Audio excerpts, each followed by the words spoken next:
H-Town, what's up? You know what time it is. It's time for the best 120 minutes of your day. The Chop Shop, the nation's #1 urban sports talk show, and also your midday sports happy hour. Yours truly, Robert Hatter, alongside Jim Hicks, and sometimes Chris Walker, coming to you live from Houston, Texas. But we're broadcasting all over the world via Facebook Live and YouTube Live, and it is Thursday. Actually, for y'all, it's Thursday, but to the Chop Shop, it's Baby Friday. Because we're not aired on Friday, so we consider this our Friday. So guess what? It's Happy Baby Friday to everybody. And let me shout out to my starting five, because I can't wait to get into this thing. I'm not going to play around. We're going to get into it. My starting five today, D. Holcomb is in the building. Daddy's Moody is in the building. Jeremy Davis in the building. Hold up. Let me make sure. I got to look at mother device. Hold on. Make sure I got it. Okay. Jeremy Davis, who did I say? I said D. Holcomb, Thaddeus Moody, Jeremy Davis, Simeon Sims, and Chris Charles. Those are the guys. And the sixth man is Joe Lewis is in the building. But Tina, I see you. I see you, Tina. I saw you. I see you, Jonathan. I see you, Tyrone. Daryl Anderson, share the show. Everybody, you know the price of admission is to share the show. I got so much stuff. Rick Brown, you already know. Rick Brown, y'all, I just wonder what y'all want to talk about today. Because let me tell y'all something. I want to see where y'all at today. How y'all doing? Tell me. Just tell me what y'all want to talk about a little bit right now. You know, I'm going to give you a piece of just tell me what you're. No. Don't tell me what. Just tell me what's on your mind.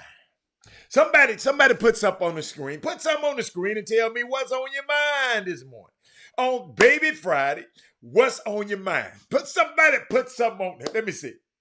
It's Baby Friday. Okay, Karima, it's Baby Friday. What's on your mind, Karima, this morning? Rick Brown, what's on your mind? Kevin Freeman, I know you're messy, but what's on your mind? Daryl Anderson, Tina, what's up, Tina? How you doing? What's on your mind?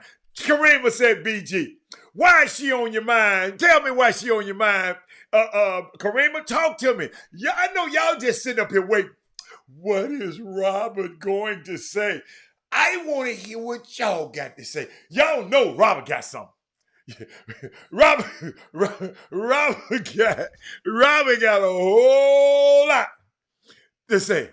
Oh, Kevin Freeman said it's 7 days until he off for break. Okay, that's a good one. Anybody else? I just know. Let me give you another sip, man, because y'all playing games with me today. Y'all playing games with me today. I can't believe y'all playing games with me. I can't believe. And why it took so damn long. Okay, the politics is messy. Hey, Karima, she's in a foreign country.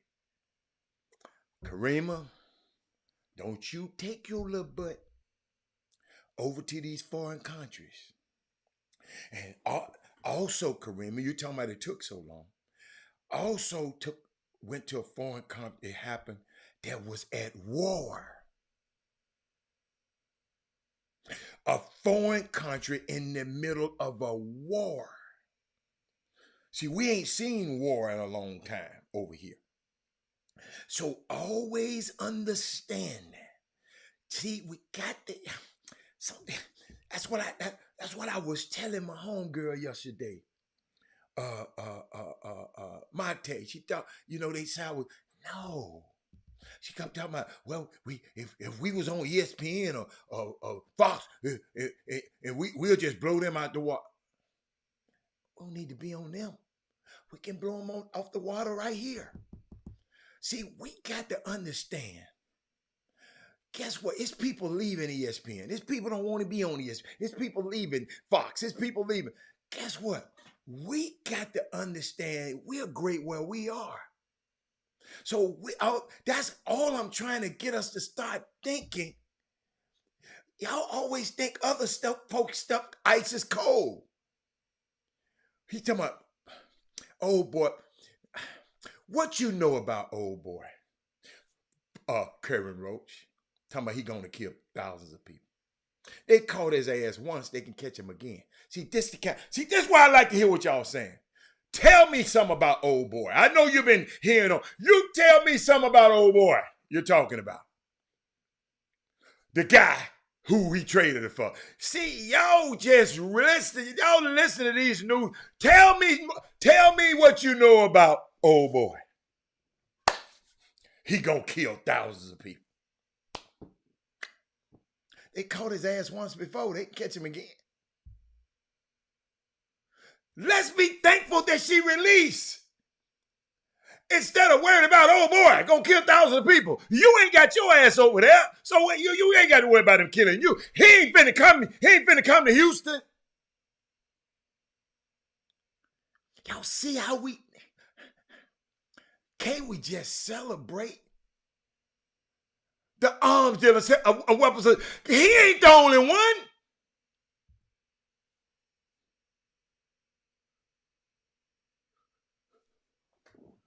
They ain't stopped arm dealing. They ain't stopped weapons of destruction. He ain't the only one. He one we caught. And guess what? If we catch him once, we can catch him again. Why are we even talking about him? I'm thankful she's being released. I just pray she doesn't suffer any long-term effects mentally. Absolutely. That woman was over there. We don't know. I've been to Russia. Karen Roach several times. Yeah, okay. He might be already here. Okay. Wait here. Well, okay. He gonna come out there on the north, on the east side, and come out there and blow up. And come on. He gonna come out there and blow up the east side. Okay. Oh my goodness. Oh my goodness. Oh my goodness. I ain't gonna even address that. What's up, Michael Garcia? Where you been, baby? Where you been? Hey, some people, we just don't know. I'm just here. Michael Garcia, what happened? Tell me what happened. Tell me what you've been gone for a long time. Tell me what's interesting. Share the show, everybody. Tell me what's interesting, man. Sometimes I keep watching our comments, and I keep watching our.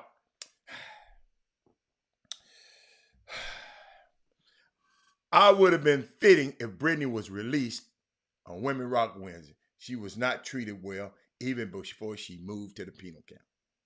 I don't know. I wasn't over there, Mark. Mark, I always remember everything that comes out from the meat that you get from over in Russia is government sanctioned. It's things that the government want you to hear. What's up, Brad? I'm just trying to give y'all an understanding. Everything that you hear. See, I can say what I want to say. Michael Smith can say, you can't say whatever you want to say over there. Mark, We can't say. You can't say. You can't say. It shows you the pressure that we put on the Biden administration to make that deal. Russia evidently, seemed like we wanted BG home more than Russia wanted that dude home. Just think about it. This girl just was in the wrong place at the wrong time, doing the wrong thing, caught up in the middle of a war with an asshole like Putin, who being supported by a clown that we allowed to and let these people help elect a damn clown that loves him. Yeah, 45. She said, I made a comment and then my screen went blank. Wow. What happened, Karima? I don't know what happened. Hatter, glad Brittany's coming home. Hatter, who's the best high school basketball team in the city so far this year? I don't know. The most impressive team to me is Beaumont United. You talking about the city of Houston? I don't know who. I don't know who the best. That's Jimmy's. Michael Garcia. That's Jimmy's wheelhouse. I don't know.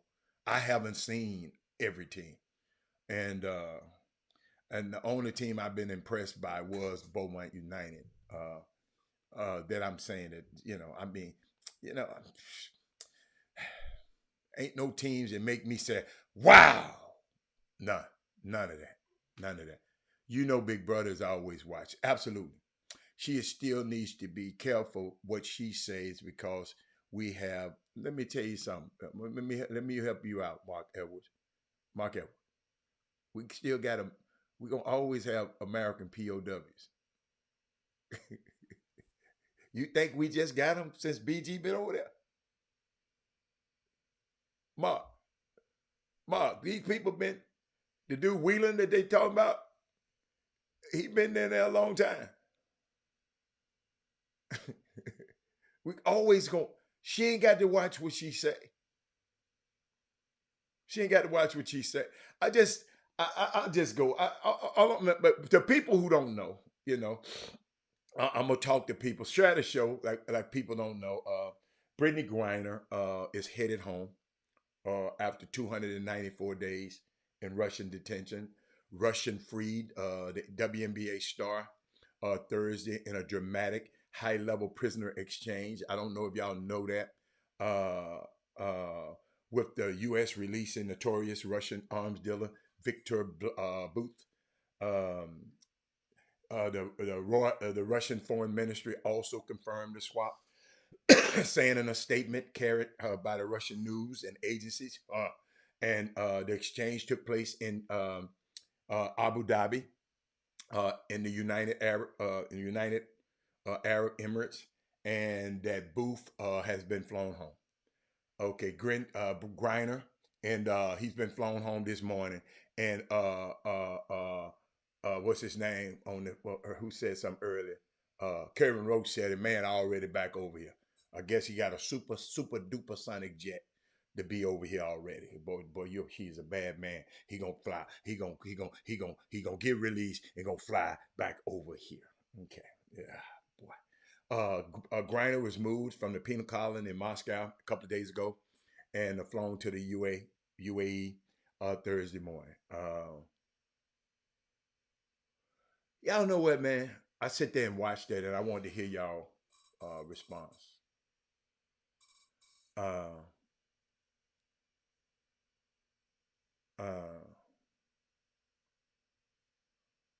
Spaceship. Thank you, Mark Evans. Whenever there's good news, you're gonna get Grinches commenting. Whenever I watch this show, I've been doing this show for 6 years. Whenever I talk about some good news, you're gonna have some Grinches comment, playing the whataboutism game. What aboutism game, right? Uh, let's talk about it. Let's talk about it. They told me they talked about it was a dramatic swap. You know, like in the movies. You know, they swap them. You go to this plane and you go to this plane. They passed each other and looking straight ahead, and they passed each other and got on their respective planes and got out of there.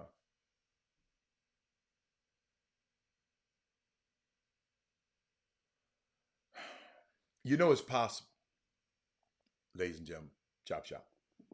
It's possible to celebrate progress while also knowing there's more to be done. I feel joy about Brittany's release and realize that its work is not over in this nation or abroad concerning unjust imprisonment. I have a problem with people being in jail and they don't supposed to be. Yeah, she did her whatever the crime was, but 9 years for residue. Interesting. Ladies and gentlemen, don't let your first response always be bitterness. This is from the Whalen family, the Whelan family. This the people, because you're gonna hear some other people talking about why they trade for her. They did. The Russians said, look, I'm not giving him her. He's a spy. But I give you your basketball player. But I'm not giving you the spy back. I'm not giving you the spy. But the Whelan family said, who they say is a spy, there is no greater success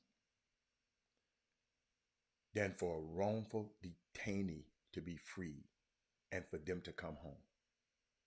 The Biden administration made the right decision to bring Miss Griner home. This from the Whelan family. And to make that deal that was possible, rather than waiting for one that wasn't going to happen. What's up, Cosmic? Cosmic divination. Wow. I got a question for y'all. Where Tina at? Tina. Tina. It's a crazy question, that Tina. It's crazy. So don't beat up before. Would she go back over there and play in Russia again? Made $1 million a year over there now. Russia pay good. Should any American go over there and play again? Anthony Ship, Kevin Freitman, Mark Edwards, even the males. Should any American go play in Russia again?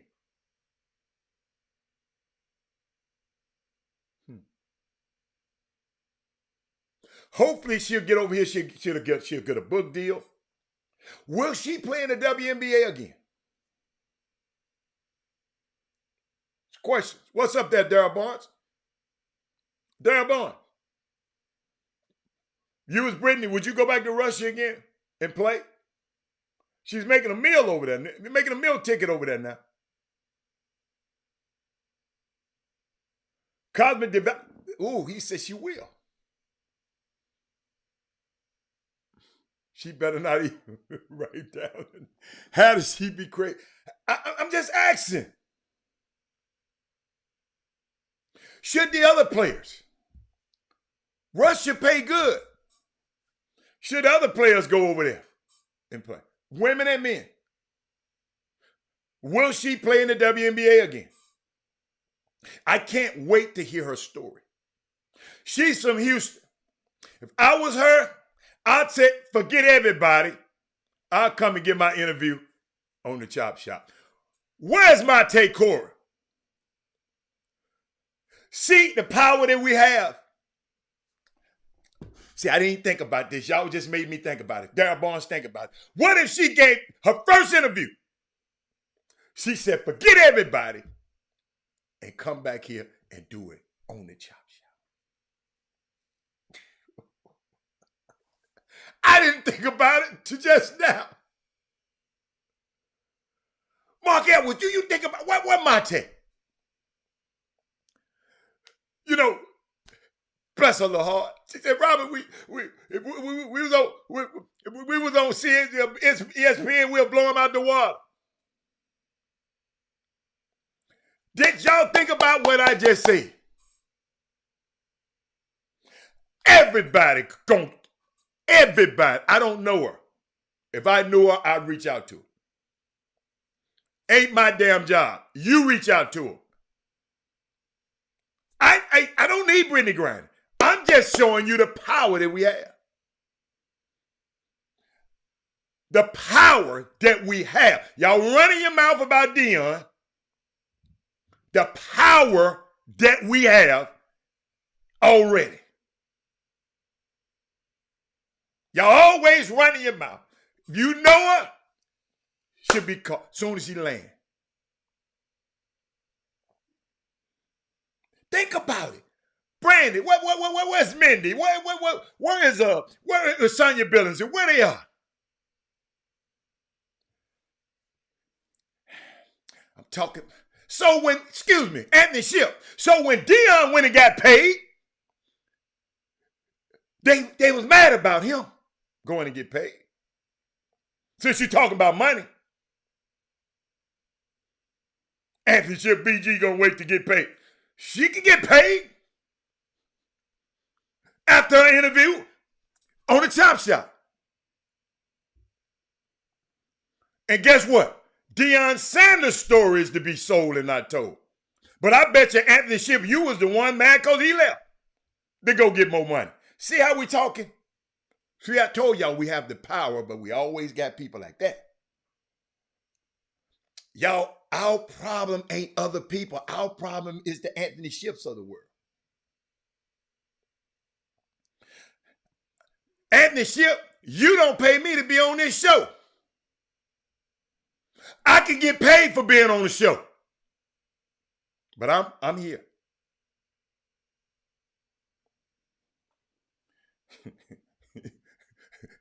Should I repeat that, Anthony Ship? That you just logging on for nothing and ain't contributing nothing. Tina, we got the power. I ain't saying if your ass got enough nerve to do it. You got the power. You got the power.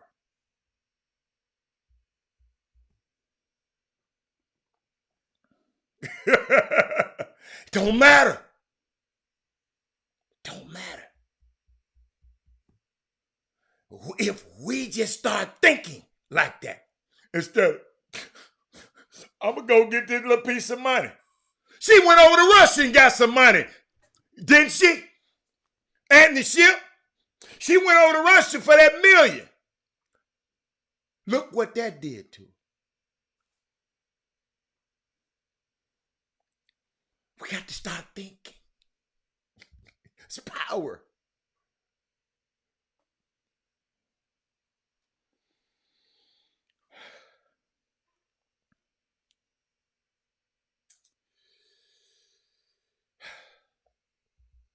I'm just sitting there watching. And I know folks are latching on to the Merchant of Death nickname that Victor Booth to make themselves feel like experts on his case. But let me let you hear this. Let me let you hear this. What my man, what's his name? Karen Roach.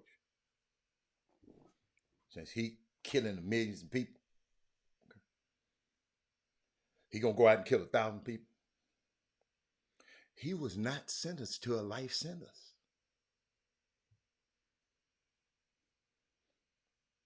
Karen Roach. He was scheduled to be released in 2029. Karen Roach. Releasing him 6 years early for Brittney Griner is worth it. sir.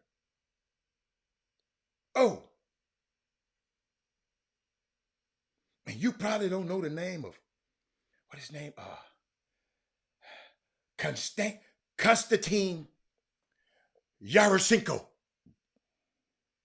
Konstantin Yaroshenko. And didn't have anything to say when he was released from a 20-year sentence for Trevor Reed, then shut the entire,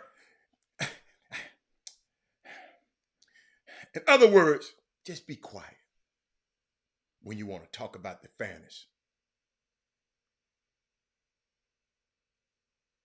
of the Brittany Griner. The man was going to get out in 2029. Yeah, she paid a huge price for her choice, of course. Absolutely. Absolutely she did. But guess what? She's free now. What you got to say about that? How about that? She's out now. She will make money off a book deal. Oh, yeah, book deal coming. I just want to hear a story. Rick, when we in these positions, we got to take advantage of it. What's up, Alfio V's? I hope your students listening to this. I hope your students, because we just got to change. We got to renew our people in our community has been traumatized and been for so long. Everything is Grinch. Everything is negative. Everything is, well, no, she got the power. Alfio, think about this, Alfio. She's from Houston, Texas. Jimmy covered her.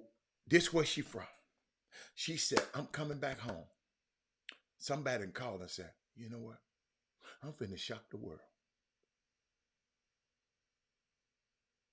Because everybody wasn't saying free BG. I tweeted it one time, Jason Peters, and I got trolls from all over the world talking about like Anthony Ship. She paid her just with her choice. Yeah, I said it. I said it myself. It was her choice. I said it. I said that. So what? It's her choice. All I know is if it wouldn't have been a war and it wouldn't have been for Putin, she'd have been the actual of swapping her now. It showed me evidently it wasn't that, okay. If she did that bad to them over there, they wouldn't have let her go. They wanted something. People start running their mouth. Let's bring the ground. Let's bring the ground. Whoa, Putin said, what we got? Oh, they like this girl? Oh, y'all got to give me something. Y'all got to give me booth. We can't shut up and just be quiet and let I love Sherelle, her wife. She thanked the State Department. The fact that she can go and call out the different State Department people's names. Seneca,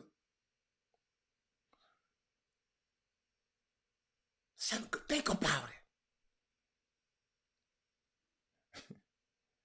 I'm just sitting there. I didn't think about it till this morning. She got the power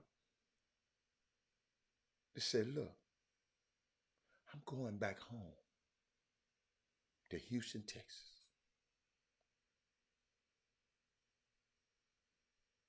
Set up me some so I can talk to these two brothers on this show.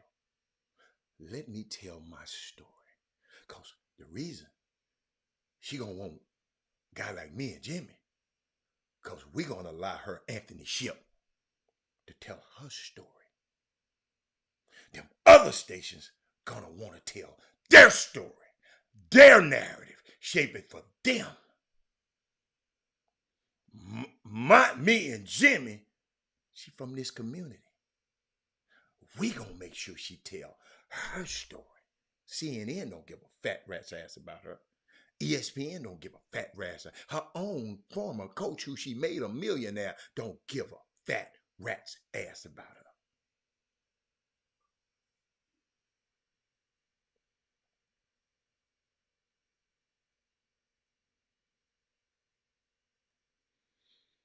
We just got to get smarter, man. I was just thinking about it, man. Just thinking about it, man. I saw the video. It's just so much stuff. Let me get all this out of the way. I saw a video that disturbed me. Yo, this is about telling our truth. Can't we see every day?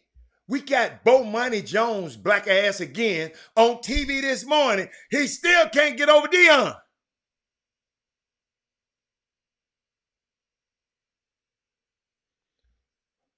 Where is I did. God, did I put it up here? Hold up, man. Hold up. Let me show you something. Y'all make sure y'all get this to Mate this morning. Let me just show you. The reason see Anthony Ship, you might not think, but we all right over here. Check this out. Y'all check this out. Check this video out and tell me what's wrong with it. Bomani, let me direct this at Eddie Robinson Jr. for a second, the coach at Alabama State, who's been known to go at primetime Deion Sanders on a couple of occasions. He ain't swag and all of this other stuff. My brother, please chill with it. Yeah, you might not like him. Yeah, primetime Deion Sanders, personality might be an acquired taste. You are the son of the great late Eddie Robinson. 408 and 165. Did y'all hear that right there? Don't y'all know on the Chop Shop Anthony Chip that we knew the difference and we knew that wasn't Eddie Robinson's son? And we talked about that 2 months ago. And Stephen A. Smith, the most highest paid figure on TV, didn't know something that the Chop Shop knew 2 months ago, a month and a half ago. Tina, you got to hear this. When people, and you think I want to be like them, nothing against Stephen A. And Molly had to come back at the end of the show and straighten it out.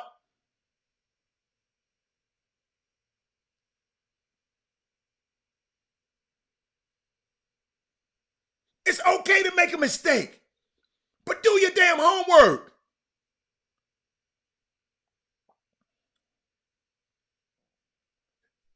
My nephew said we different. Absolutely, sir.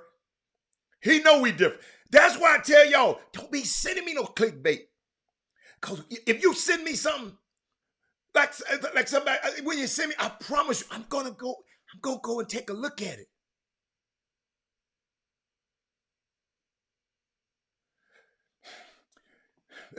Look what this man just said. Watch this. Look what this man just said. Stephen A. Smith didn't know, so all of us didn't know. He wasn't lying, he just didn't know. Ricky Scott no. This is not to hate on Stephen A. Smith. Stop. Slow down. No. I'm making a point. Monte came on yesterday and was talking about, man, we need to be on ESPN and we'll blow all these other shows. No, we can blow all these shows off the air. All y'all got to do is share the damn show. Roland Martin is all over the world now because people shared the show.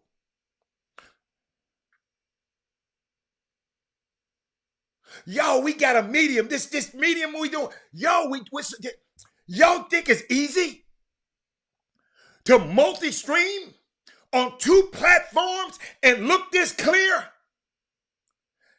Watch them. Everybody don't look like this.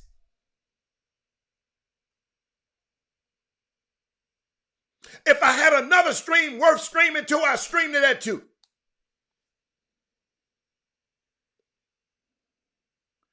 I just want us to this ain't about the Chop Shop. I'm even talking about y'all. Y'all got to start thinking bigger about yourself, man. It's okay for Stephen A. to make a mistake. I'm not getting on Stephen A. I'm just telling you, a month and a half ago, we made that distinction. On this show, Anthony Ship, that you said Brittany trying to get paid. On this show.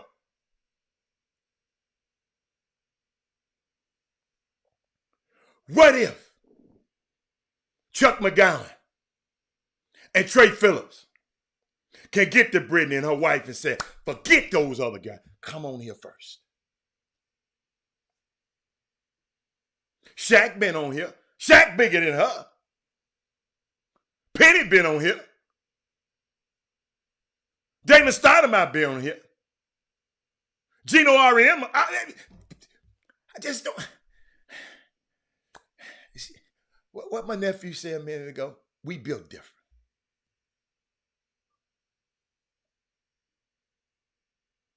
Thank you, Darryl Barnes.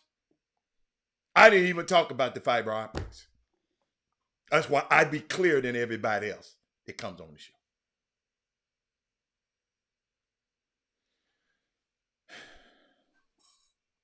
But back to y'all.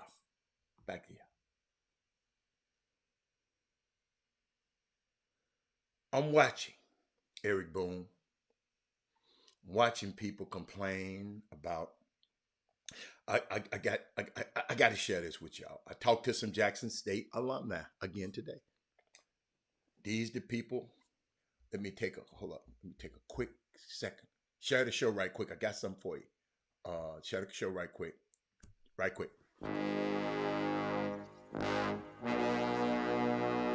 The Cox Pradier Law Firm. Big city, big town, big settlement. Your fight is our fight. Need legal advice? You know who to call. Personal injury, wrongful death, car accidents, premise liability, serious injuries. 1-800-HURT-NOW.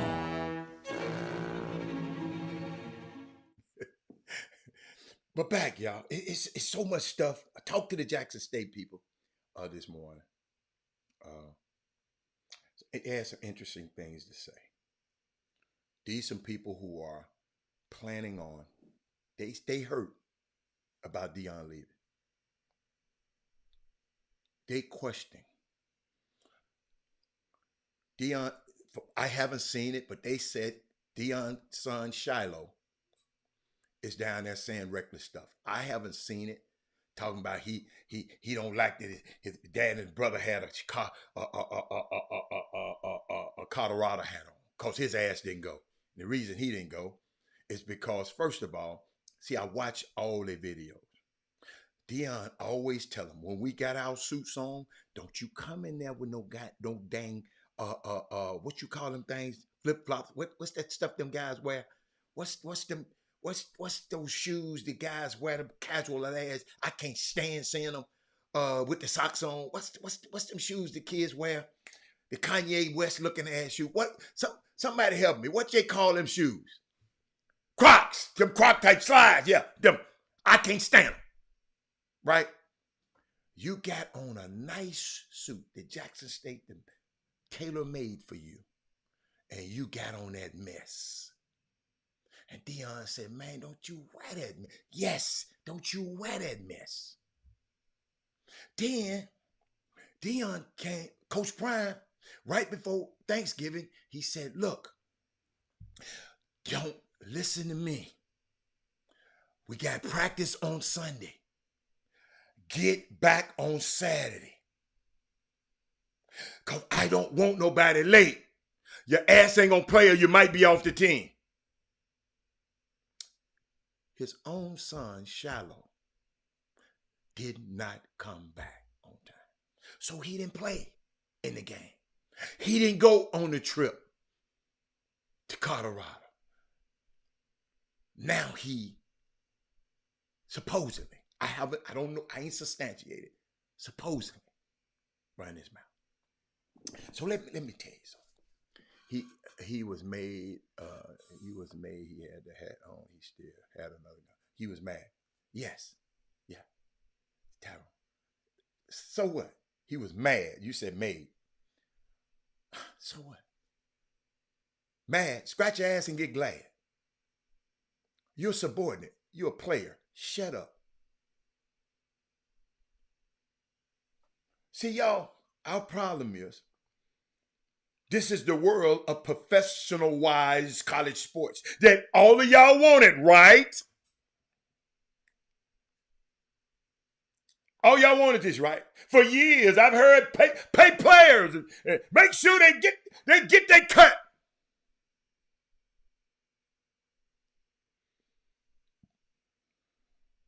I don't know, Ricky Scott, what happened. I don't know what you're talking about. Explain what you're talking about. We got several different conversations. Check this out. Y'all wanted this. Let them transfer whenever they want to. I wanted it. I wanted it. But on the flip side, y'all, on the flip, this is what you get on the flip side. Players want to leave, players want to go, players don't want to go. You're going to put the flip side. We're going to pay you.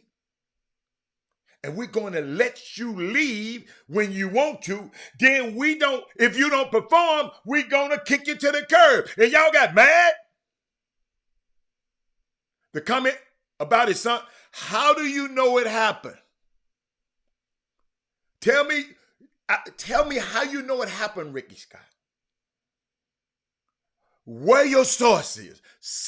Post your sources on the feed. We don't know your sources. I just heard. I'm not gonna. I just heard somebody say that. Somebody told me. So when I'm qualifying it. This not nothing I know about Deion and his son. But y'all wanted this. But y'all got sad when Deion told them players, "Hey man, if you ain't about this, you need to get in the portal." Robert, why he said that to them boys?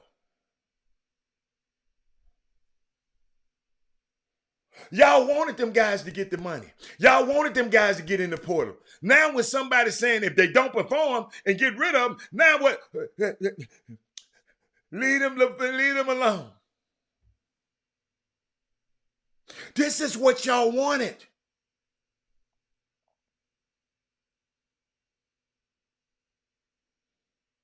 This is what y'all wanted. This is the new world. Y'all mighty quiet over there. Y'all mighty quiet. Thank you, Seneca. Seneca, you should have heard me. When Robert said he said it like that.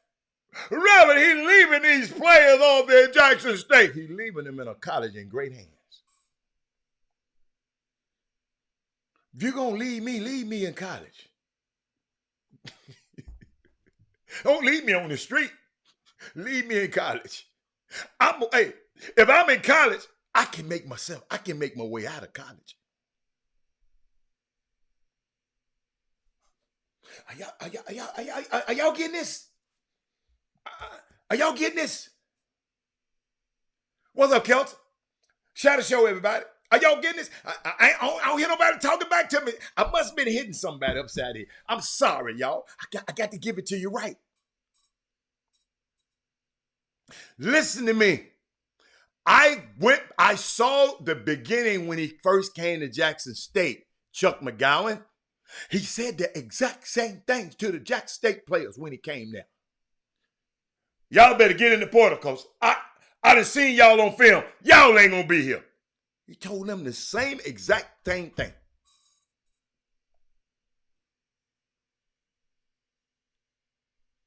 But we got his son. Let me I told you, I'm hooked up with Jackson State. They sent me text this morning. I didn't have time to write them down. Let me go to my text. Jackson State. They send me stuff. So let me tell you what the problem is. Because I asked. Hold up. Oh, damn, it was a long conversation. Hold on. How did it start? He had to start. Okay. All right. Here we go. Okay. All I did, I just said good morning, Shannon, to my Jackson State people. These Jackson State people that travel. You know how they said Jackson State travel? These people travel.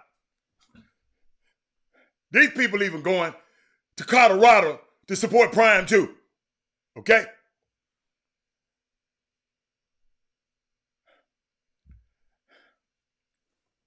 I got a question. Eric Barnes, I'm gonna let you have it. I'm gonna let you have it.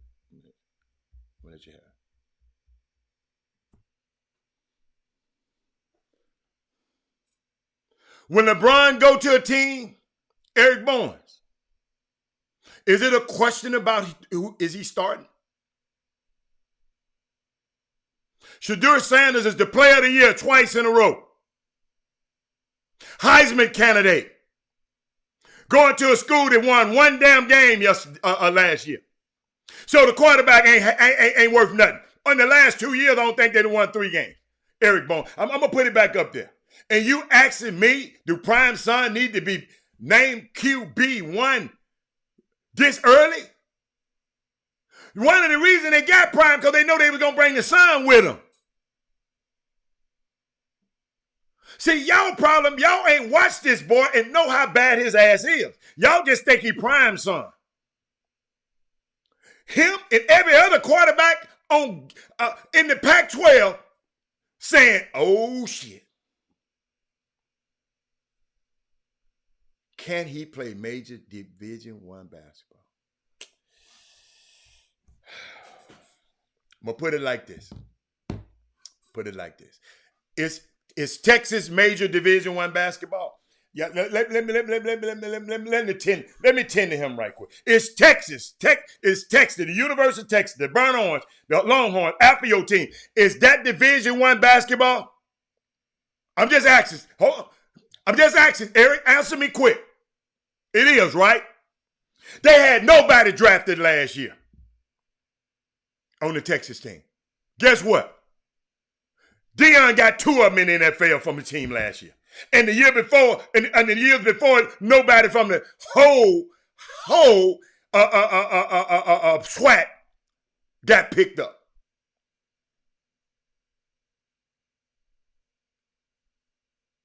Steve McNair played in the same conference. Steve McNair played in the same conference for Alcorn State.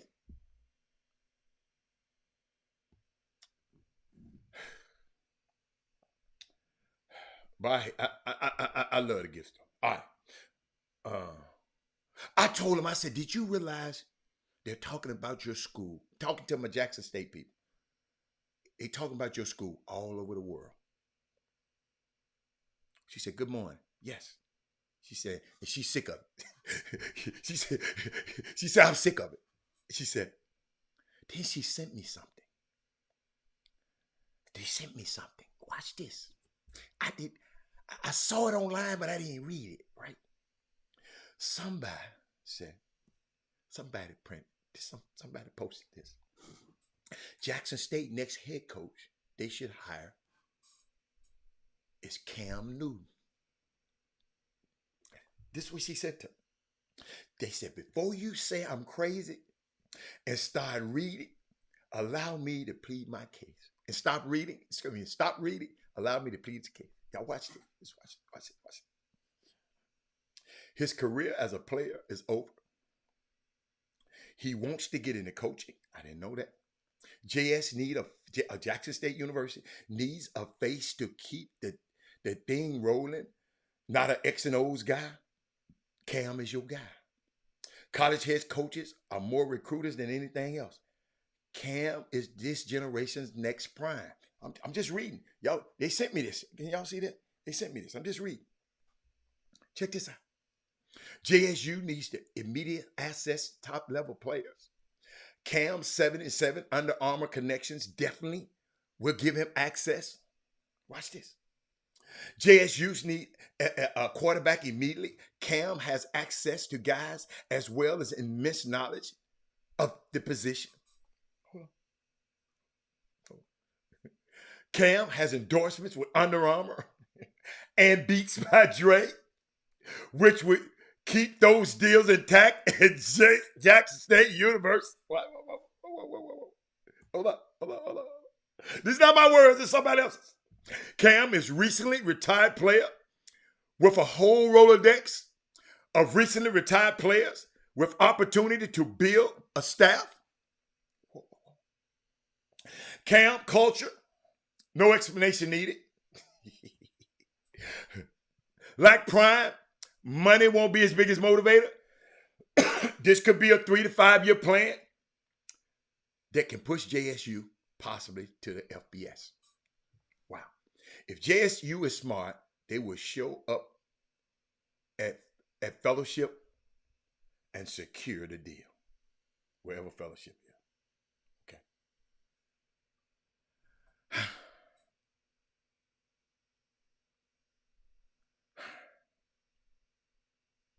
She said this would be a hard hell no.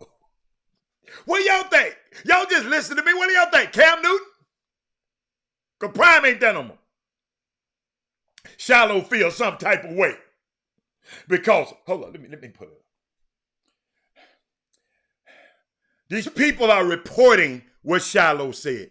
Where my man at? Somebody send me the video that Shiloh is saying it.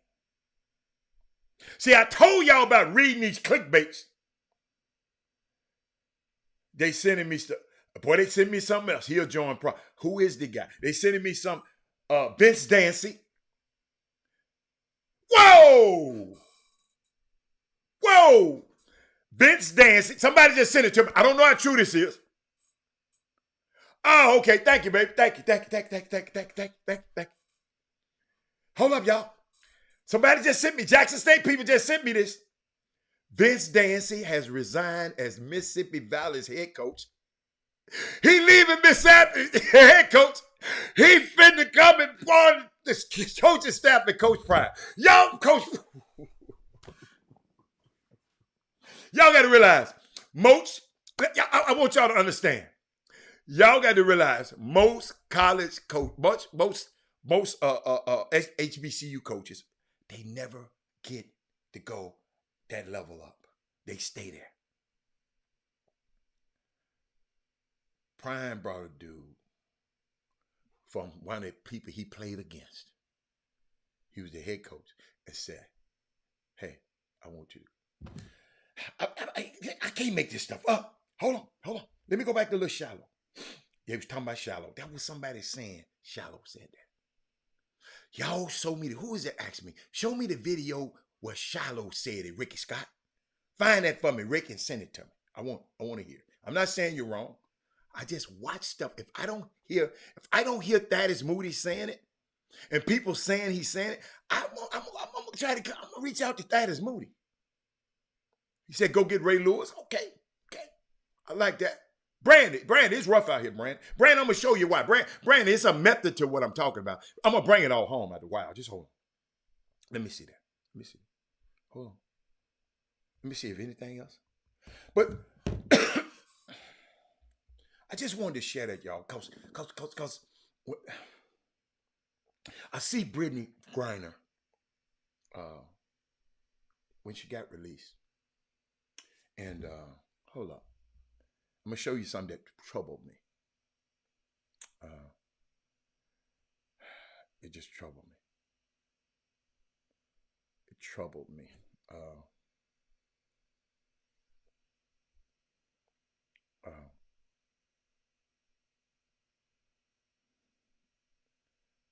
This dude, Michael Parsons, came on with a tweet.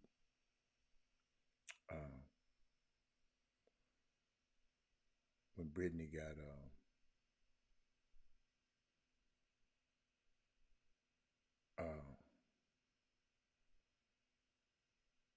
hold on. I want to give it to you like a TI is. He came on. Did I okay, I think I got it. He came on and said something. This was our responsibility. We have to watch, man. He started talking about Joe Biden. I don't care if I don't care nothing about what you did for Brittany Griner. I still ain't voting for you.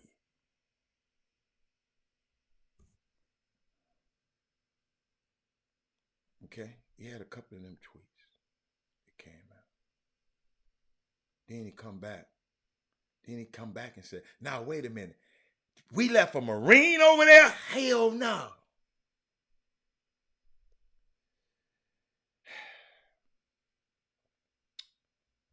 His first tweet was about he ain't voting for Biden. No, he said, we. We ain't voting for Biden. Who the hell is the we he talking about, Herman Scott? Who is the we? Michael Parsons don't talk for me. It's some people on that team he don't talk for.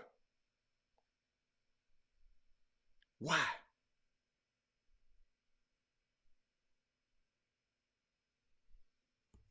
Then, at the end,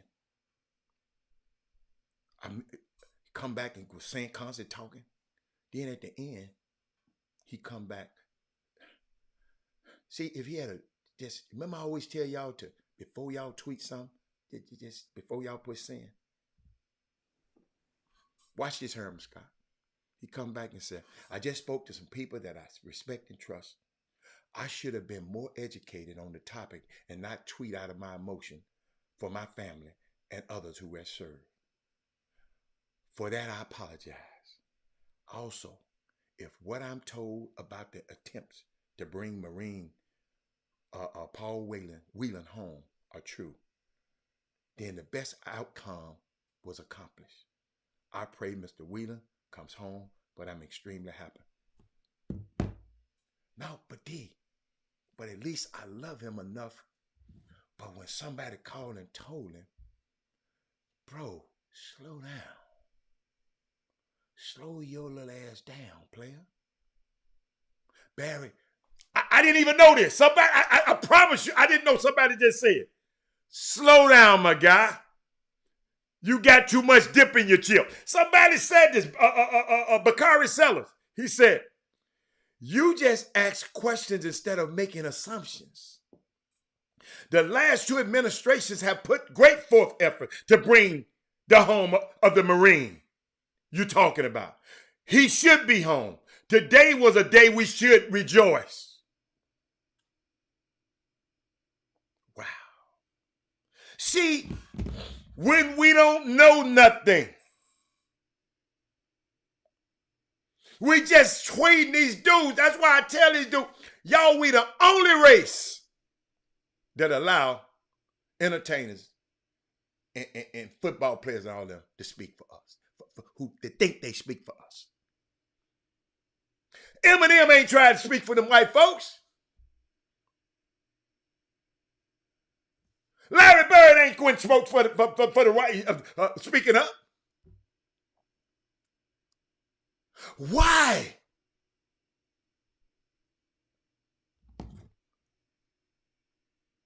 Man, when I saw this, y'all, I went crazy. I just didn't understand what make you wake up early in the morning and say that?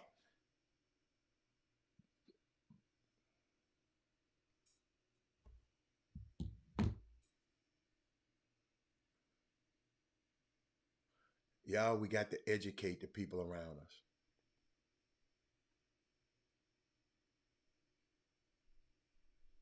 Hey, if your mind ain't right, listen to me. Seneca, I saw you put that up there. If your mind ain't right, ain't no use you going out there playing for that man. If your mind ain't right. There's no use, Seneca. No use going out there playing for that man. See, y'all just see everything on video. That man don't play, man. That man said his own damn son, a starting corner, a starting safety, who a 4 or 5 star safety that wanted that's going to the league, set his ass down for not coming back on time from Thanksgiving break. Can't save the world, Seneca. Can't save the world. Deion can't save the world. That y'all think he's a savior. He's not a savior.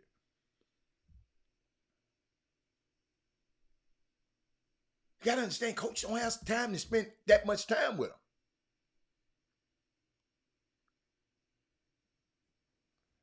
But I saw some, y'all, today that really blew me away.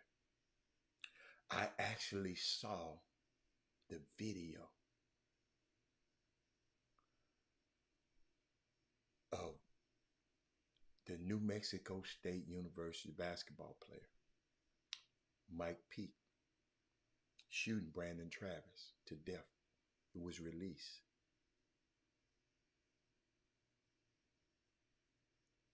I hear you talking. I hear you talking, Seneca. Then they go to A&M. Then he didn't respect. So you saying he don't respect Jimbo Fisher and all the coaches he got on the staff? Send me, please, please, please. I saw the video. Set this up. Eric Boone, Darius Mackey. Well, I'll be calling you McKee. Darius, check this out, D. D, you are the coach of a college team, Darius. Y'all on a road, right?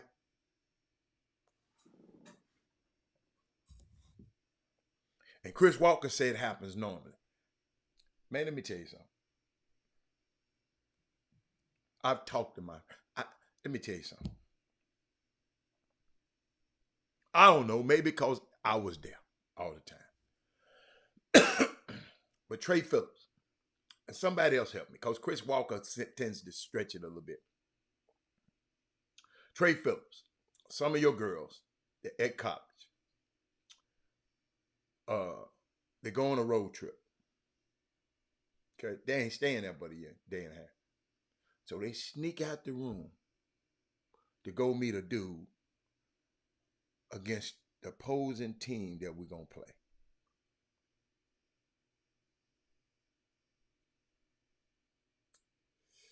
See, y'all, when you have a son, Brandy, pretend it's Curtis. Curtis, you just got into a fight with these guys at a football game. And you come down there to play them. You in the safety of your hotel room, son. But a little 17-year-old girl call you, tell you, come get you a little piece. And you leave the safety and comfort of your home. You knew it was some dangers. You knew it was a chance. It was dangerous because you were armed. So you knew something was going on.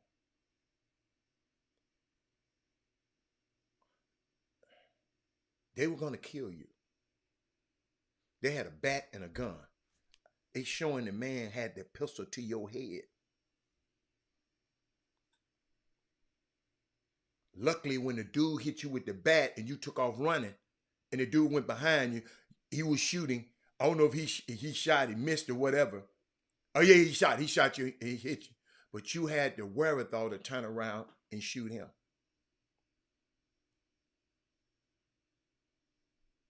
Man, when you go on these road trips, man, you ain't no pro. Stay your little ass in the room. One thing I like about Deion Sanders said, he said, I'm going to show y'all the video in a minute. He said, we headed to Atlanta for the Celebration Ball. Y'all know I'm loving his videos. He put out the one, he said, look, we're gonna practice hard. We're gonna practice hard. I'm gonna give him a break. Because the game ain't till next weekend. He said, I'm gonna give him a break. Then we're gonna get back in here on Monday and we're gonna go back at it. He said, we're gonna get to Atlanta on Wednesday. We're gonna go back at it again. I'm gonna let him go out. I'm gonna let him go out. Give him a 12 o'clock. But I'm gonna let them go. If they want to go to Magic City, they can go. I know Magic. I ain't been in there in 37 years, but I know Magic. I'm going to let them go and do it because they're going to try to do it anyway. I'm letting them do it. This the kind of coach, y'all, this man is, man. He said, I know what they little ass going to do when they get to Atlanta. They got money now. They got NIL money. They got bread. They go and splurge. But this troubled me, y'all. I got to show y'all this video. Y'all got to watch it, man. It kills me.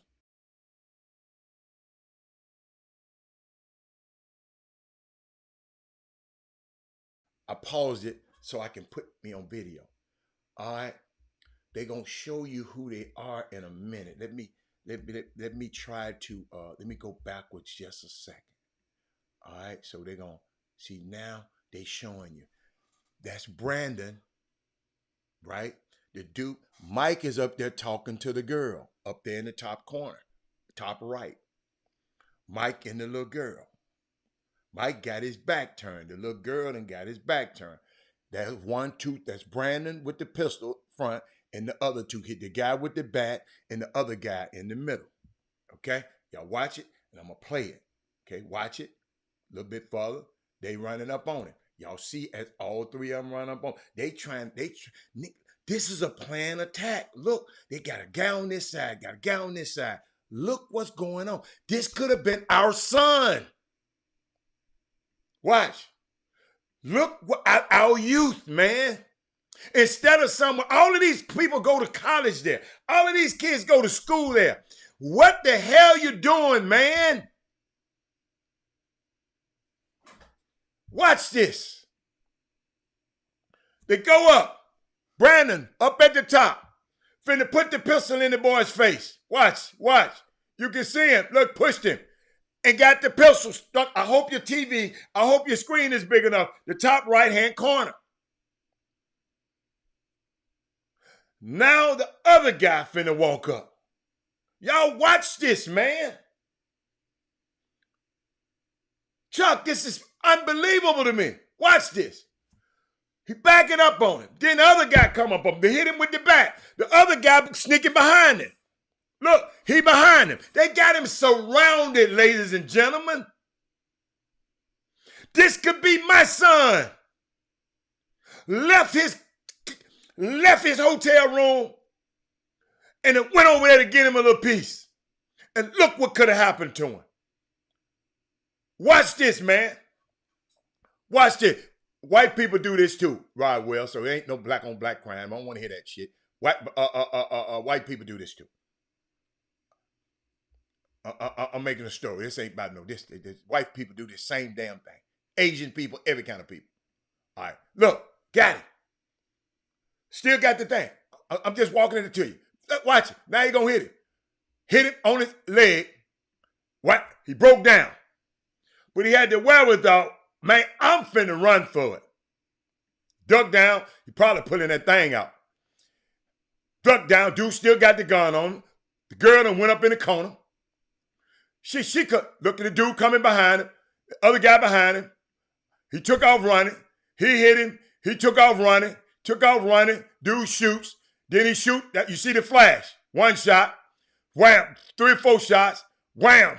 He unloaded on his ass. He fell down and went up. Still shooting, saying, in case you're coming, my life is threatened.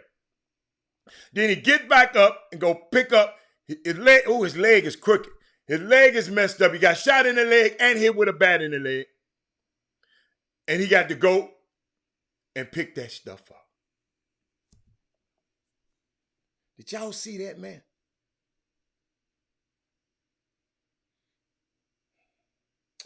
We work hard. Listen, we going to all these AAU games. Worried about where Worried about where Jimmy got your son ranked. Worried about what page he on. Worried about what ain't nobody done talking about him. Worried about ain't nobody showing him no love. Worried about this. Worried about this. Worried about this. Worried about that. Worried about that. And you get all of this stuff and you make it to college. You're one of the blessed people that make it to Division I basketball and able to play and able to be started on the team. Because you wanted to leave your hotel room to go mess with a girl. Could have ended your life and the lives of these other kids and the life of one person.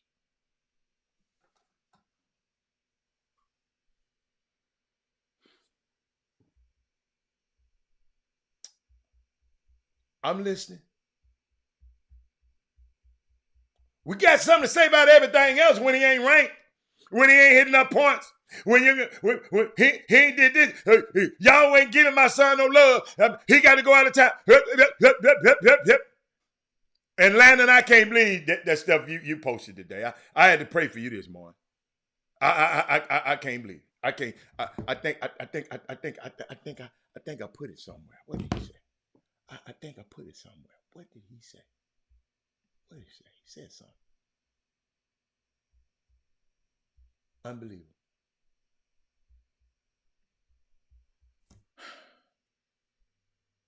As a mama, my heart is hurt. Think about it. I want you to know this, Karima. Stephen A. Smith ain't gonna tell you this. Shannon Sharp ain't gonna tell you this.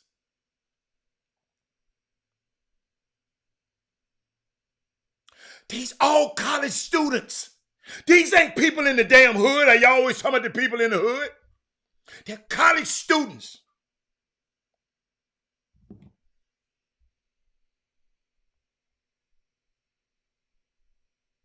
What's up, Wes? Wes, your son had to be a college school student.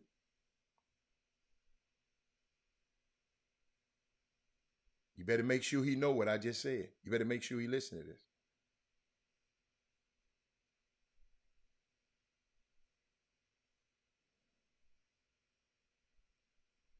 Yes, I'm trying to look something up.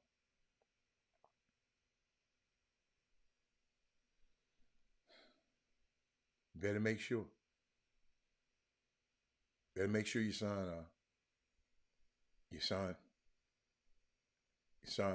hip to this, man. It's important, man. This kid was in his dorm. I mean, it in the hotel room with his team, and he decided, Tina Jackson, y'all got to help me.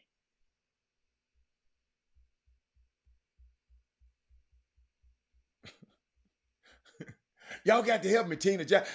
Ain't nobody saying nothing.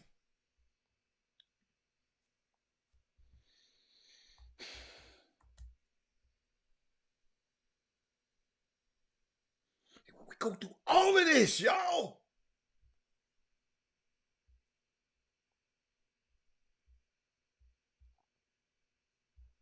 All of this hard work.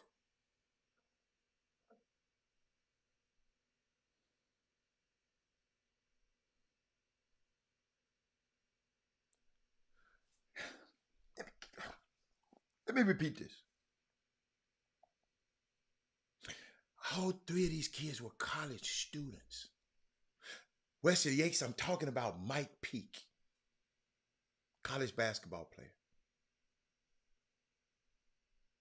who was on the road to go play against New Mexico. He got into an altercation weeks earlier with the football team at a football game. So they came back, his basketball team came back and played at school. So a young girl called him and said, man, you come on, get you some. I got you. Come on, I got you.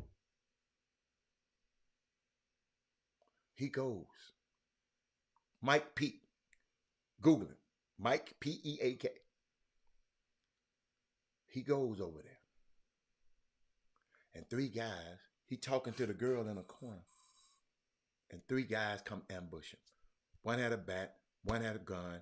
I don't know what the other one had.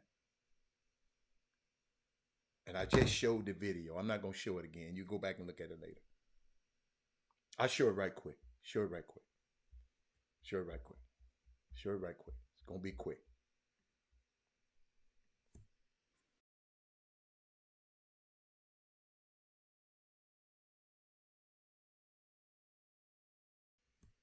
Unbelievable. Young man running for his life. They about to kill him. They about to kill him. But at least he had the wherewithal to pull that gun out and shoot backwards. Fall down. Still shooting because he trying to get this dude up off. Dude that shot him. He been hit with a bat.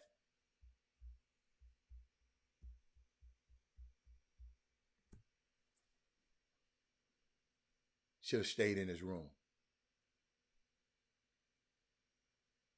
Stayed in his room.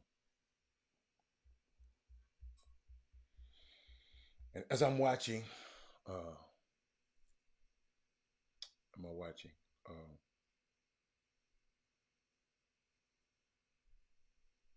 I watched how I was talking about the other day about anti-blackness. That's why I always want to talk positive, even about the people who've done wrong, especially our people. Anti-blackness is profitable.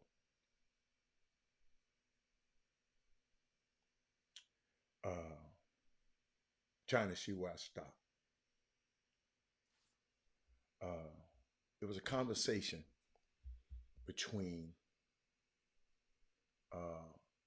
Ethan Thomas, former basketball player,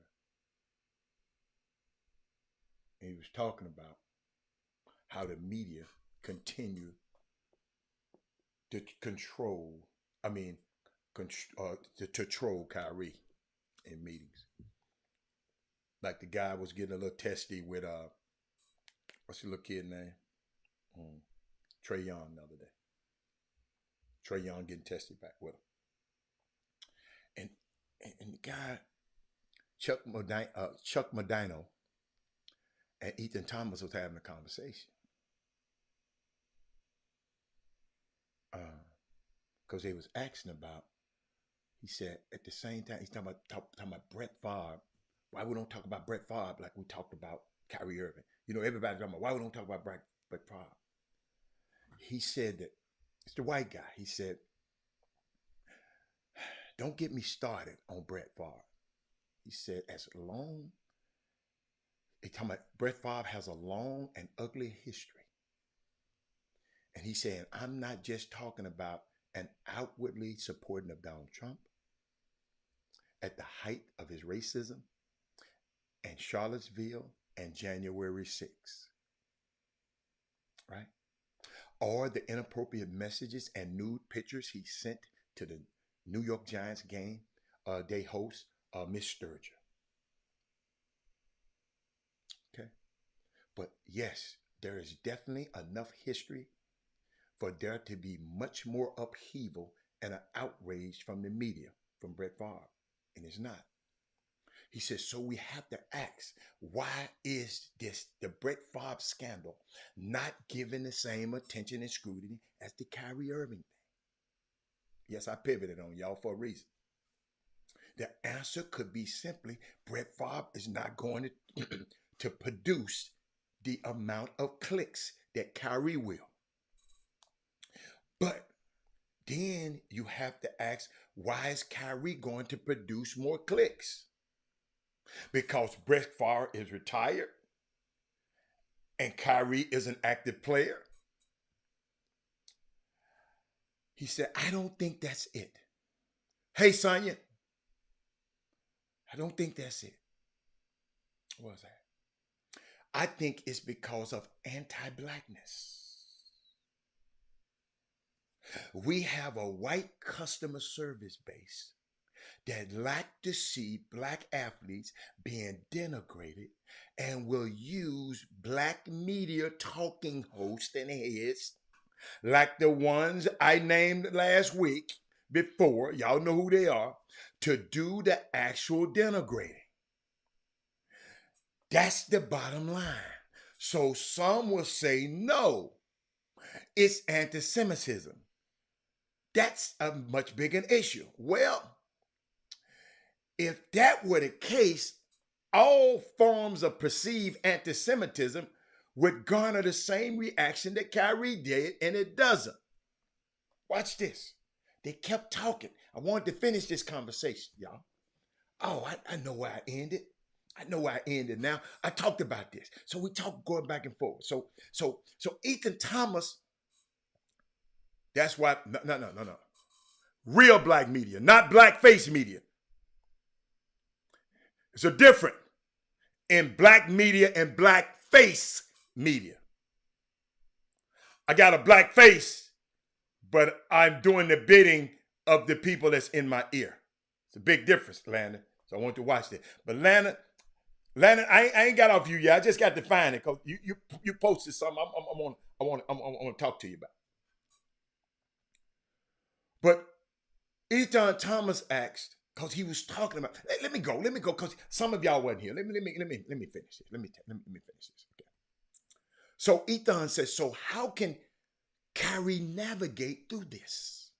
Because it seems like the media is going to continue to press him on these topics, which they do, where they are almost trying to play gotcha with him. What's the little boy name? Trey Young. He has to meet with the media or he'll get fined. So should he just keep repeating the phrase, can you please only ask me basketball questions? Or he do the Marshawn Lynch, I'm just here before so I don't get fined. I'm trying to walk y'all through this. Y'all got some. Wesley Yates need to understand this. Wesley Yates Jr. need to understand this. I'll tell you what. This what Modena. This Ethan Thomas asked that question. Chuck Modena came back and said, I'll tell you what. He said, I thought Kyrie, he turned the Thanksgiving question on his head pretty nicely. He said, I thought it was a brilliant how he navigated that. He ended positively. He wished everyone a happy holiday, and he did it with a smile. But he also made the point clear. I'm not personally celebrating Thanksgiving. And I think that's great because it now brings a much larger discussion that this is not going to be about actual history of Thanksgiving and the treatment of the indigenous people of this country. So I thought he navigated that question brilliantly. This is what Modena said. So Thomas, the black guy, come back and said, do you think media was again trying to pick at him? I tweeted about this. He said, I tweeted about this. And I got a very strong response. He said, anyone who has been even remotely following the NBA knows about Kyrie Irving's connection to the Native American heritage. When I saw that, I was like, are they just continuing to control Kyrie? So they go back and forth, man. They just go, he said anti-blackness. When y'all watch this stuff, the Deion Sanders, why they gonna put up Omani Jones to talk negative about him? It's more profitable. And I just want y'all to be aware of it. You notice they ain't talking about Brett Favre? Something happened just the other day about Brett Favre. Brett Favre got to pay more than, I think he tried to give him $1 million back. They said, no, you owe me $5 more million. But guess what? It ain't talked about as much. So we just got to understand, they gonna already do it. We can't fall into it. And I know some of y'all is hard. Y'all been talking about each other for y'all whole life. Y'all can't help it. This dude got a nicer car than me. This dude look better than me. This girl look better. We got a history. Just don't like people because you just don't like them. Because they do this and they got this and they got this and they got this. Some people just jealous. But we got to watch. Let me tell you something. When it's in-house, we can talk amongst each other. But when we're outside the house, Bomani Jones, every show that comes on, now they're talking about Deion. They putting your black ass on there. Because what you do, you go and see it about Deion Sanders, you go on CNN and talk about the sellout part. You let them put sellout up there on the screen while your black ass was up there talking on the screen. But I'm going to bring Jim in. And we just got to watch that. Man, he getting money. Yeah, I know. Okay, he getting money. Deion getting money when he left. But y'all still mad at him? We just got to stop it, man. That's why I do what I do. And y'all be looking at me. Why are you taking up for him? Because he look like me. Duh. He look like me. I'm going to always take. Let me tell you something. And I'm going to be the first one to say, hey, man. Hey, player. That shit was terrible, player. You was wrong. But I'm not finna come out here on these airwaves and Twitter and try to tear your damn head off. I'm just not doing it. Hold up. I wasn't raised that way. Now, some of y'all raised that way. Y'all can't help it. Y'all been haters in high school. You was a hater in junior high. You're going to be a hater in life. It's just some of y'all can't help it. You just can't help it. You got that can't help it. But that's the thing I'm talking about, man. And like I said, this article goes on and on and on. But I'm talking about the end of it. Thomas said, I got to read this to you. Toward the end, he said, they couldn't have gotten Craig Hodges, Mahmoud Rauf, Abdul Rauf, Colin Kaepernick, John Carlos, Tommy Smith, if they would have, or if they wanted commentary of athletes, they could have gotten LeBron James, Eric Reed, Jaylen Brown, Olympian Gwen Berry, Swing Cash. There are so many combinations of athletes, activists that they could have gotten. And I interviewed most of them he said in my book. He said, well, right. He said, you're right. Modena said, right, but they don't want any of them. They want Charles Barkley. Why? The same reason is why CNN, being the spokesperson for Black America, which I believe you tweeted about this. He said, I told you, you've been on it. Medina told Thomas. But why Charles Barkley? Because they know what his position would be on the topic. That's why they always putting the mic in front of his head. So it doesn't matter that he doesn't have a rich history of social justice. Like all the other athletes I just mentioned before, you just mentioned. And the interview for your book, he said, they lack the position he takes. So they will trump his actual qualifications. Same as Herschel Walker. But just think about it. They don't do that to the white athlete. They don't turn to them to be the spokesman for white America and race relations. Anybody know where Larry Bird stands on anything? Kevin McHale, Dirk Nowitzki, Jerry West, Chris Mullin. We have to question these networks who continue to put the mic in Charles Barkley's face and Bomani Jones' face. But at the same time, we know the answer. It's because he is saying what they want to hear a black person say. Anti-black is anti-black, whether it's on Fox News from Sean Hannity, Tucker Carlson, Laura Ingraham, Jason Whitlock, or Charles Barkley. So the guy ended, Thomas ended and said, so basically, a lot of people in media are pawns, like Kyrie said. You don't have to answer that. Like you said, we already know the answer. Shout out to these two gentlemen. I'm glad I got to get that out, man. I've been wanting to talk about that. Shout out to them guys, man, because I'm watching the media. I'm watching. I'm just watching how they doing it. Hold up. ESPN said, hold up. CNN got Bomani Jones to come on there and say something ignorant. Let us get his ass on First Take to come on here and say something ignorant. We got it. We got us a new one. So guess what? Y'all, we need to understand that. If we watching this, I want y'all to know the difference. I want y'all to know when Mate yesterday, Sonya, I'm glad you're here, Sonya Billington.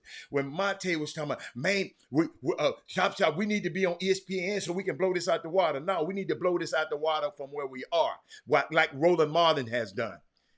I wasn't getting on her. I just wanted to let her know that we got to think bigger. And Jimmy, I posed a question. I got BG behind me.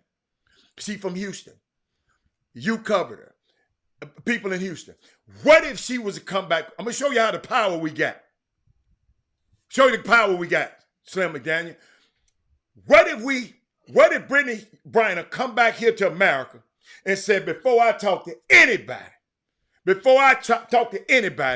I'm going back to Houston. I'm going back home because y'all took me away from home and put me in pen. I'm going back home. I'm going to talk to the chop shop. I'm going to talk to the world through the chop shop because I know they going to tell my story the way I want to. CNN ain't going to do it. You see they won't. ESPN ain't going to do it. You see they won't. Good Morning America, they having problem with TJ sleeping with all the women on Good Morning America. So they ain't going to do it. So guess what? This the kind of power I'm talking about that we have. So Jimmy, what's up, man? I had to get that out. That's been in me all week. I had to get that out. And Brittany Griner is she almost home. She up in there. It takes a while to come from the Dubai. I've been on that trip for a while, so she'll be here later. But what's going on, man? Oh shit! It's time to share the show. Getting it all downhill. We got a couple of things we promised today on the basketball. We at the quarter. We passed the quarter mark by about 5 games. That means every year when the NBA teams play their first 20 games, then we go back and do the assessment of who's met expectations and which teams have not, based on at the beginning of the season. I know it happens every year. A lot of teams, they don't quite win as much as you might have thought. A lot of teams, they kicking a little butt, and we knew they were going to be there. They were free spaces and bingos.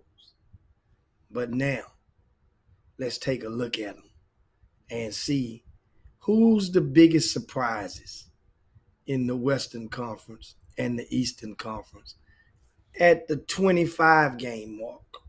Because we 5 games past overdue. Should have dated this probably on Monday. So now, as it stands right now, the best team, the best record that is in the league, in the Eastern Conference, Boston Celtics. Big win last night over the Phoenix Suns on national TV. Beat the brakes off of. Beat them convincingly. They're grooving. Jason Tatum. And think about it, they tried to give Jaylen Brown away. No, they didn't try to give him away. Yeah, they tried to give him. Remember when the Harden stuff was going on? They tried to give him, and they was like, "No, boss, no. We won't." People was wanting him. They wasn't trying to give him away. People was trying to put him in the deal. No, they weren't trying to get rid of no Jaylen Brown. I'm just telling you. It was going to be. Remember, it was one or the other. Either people was rooting for. They weren't going to get rid of both in a package. But the people were in regards. They said they couldn't get along.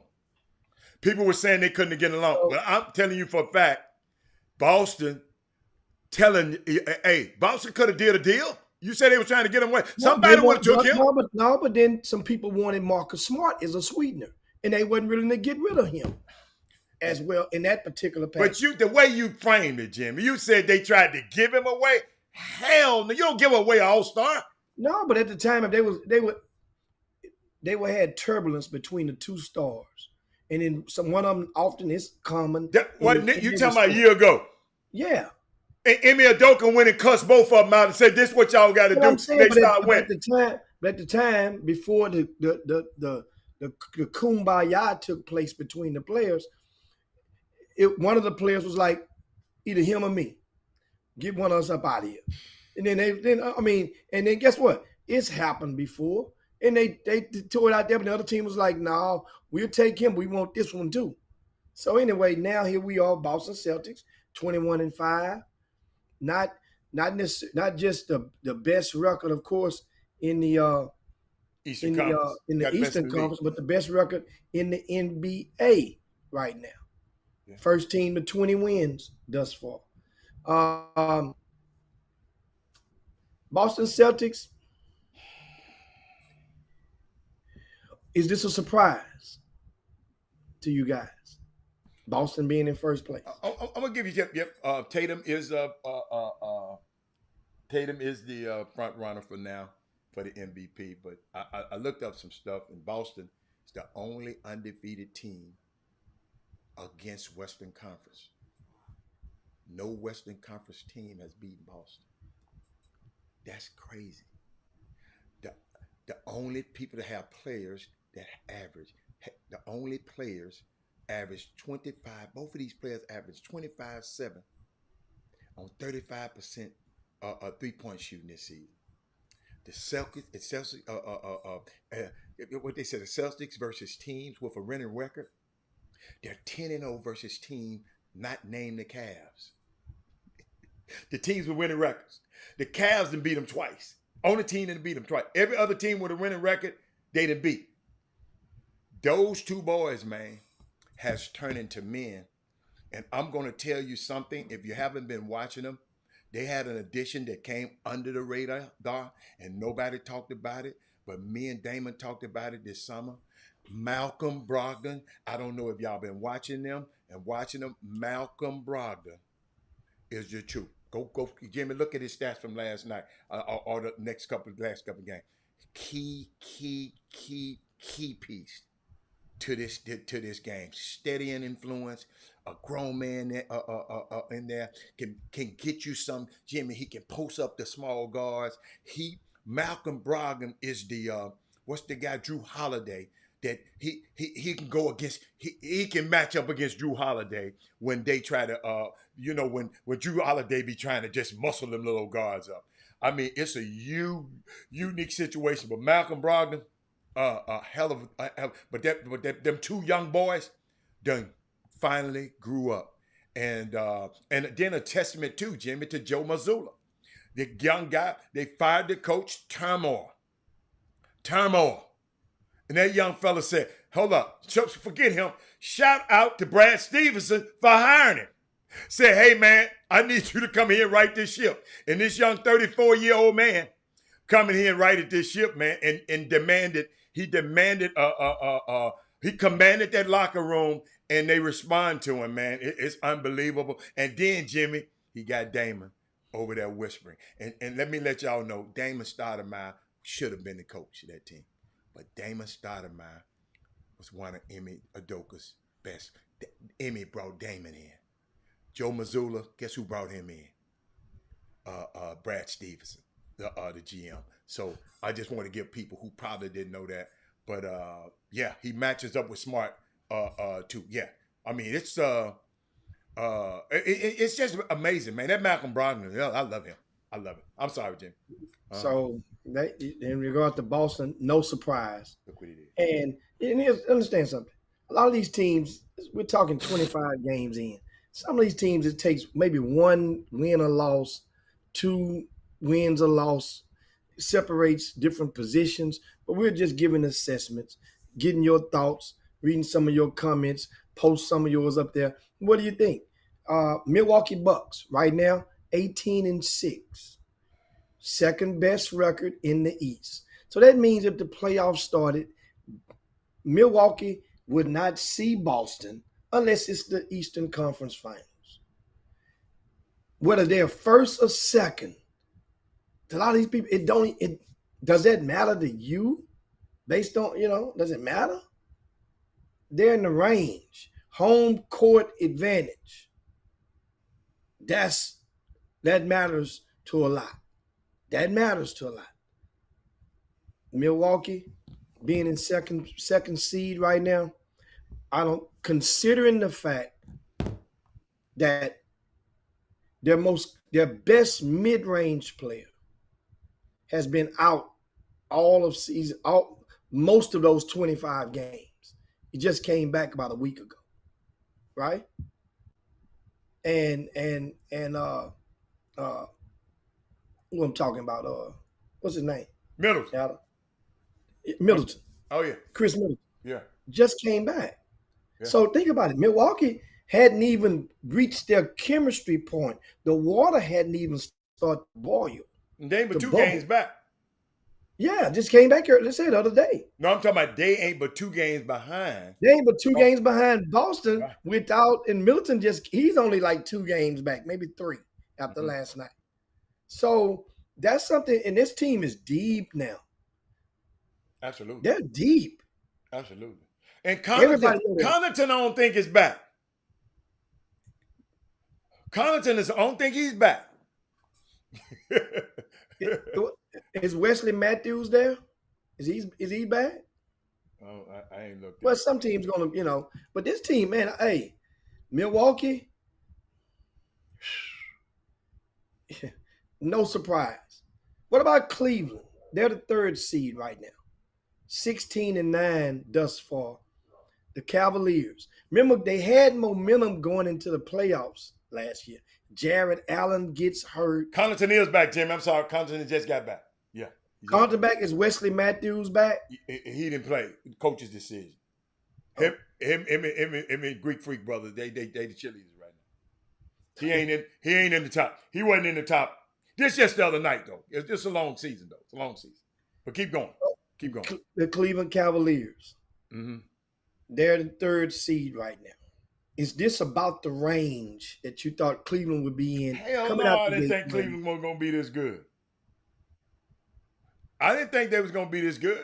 I didn't know Donovan Mitchell was going to come over there and be that good. I promise you I did not know that. He tore a new asshole in LeBron the other night. When LeBron came home. He had over 40 points in that game. Yes, sir. Well, I thought Cleveland would be, right? I think I got Cleveland pegged as like a 4 or 5. 4 through 6 range. Remember, I'm talking range, guys. We're not swummies on the exact number unless you're picking who's going to be the best and who's going to be the worst. The rest of that stuff, come on now. Especially with the load management type culture that we have and we exist in right now. You don't know who's not going to play and who's going to rest and who's going to, for many teams out there.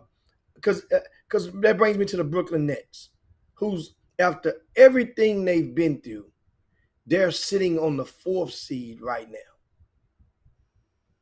After everything they've been through, season started with Ben Simmons. He was the focal. Well, Kevin Durant was the focal point at the beginning, going into the season. Then Ben Simmons, once the ball went up, they was like, wait a minute, Ben is not going to play now? Ben still is not ready? Then Kyrie became the focal point. Then you got the coach situation.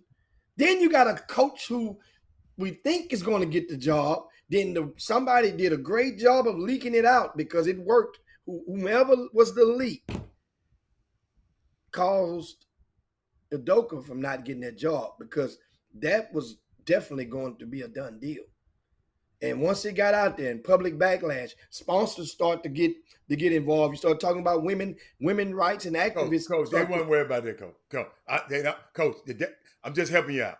If that problem with Kyrie don't happen, he become the coach. The Kyrie stuff stopped him from becoming the coach. That's the only thing stop him from being coach. They wasn't worried about no women's group. They don't care about no women's group. Kyrie was a big problem. A bigger problem than people want to let on to be. That's why they didn't hire him and Dope. You couldn't have that and Kyrie. No, couldn't have. I'm just letting you. I'm just helping you out. The women's group, man, these folks ain't worried about no women's group. Washington Redskins, they ain't worried about no women's group. Listen to me. I love the women's group, but let me tell you something, man. These people ain't. Deshaun Watson played his ass off the other day. He didn't play that good, but he played, and the women's group was mad at him, didn't it? Dude, they don't care nothing about that, man. They was gonna hire this dude, Jimmy. He was damn near hired. If that Kyrie stuff don't happen, I'm just telling you what the Lord loves, the truth. But now keep going. Who else you got? Now, the Atlanta Hawks sitting on the 5 seed right now.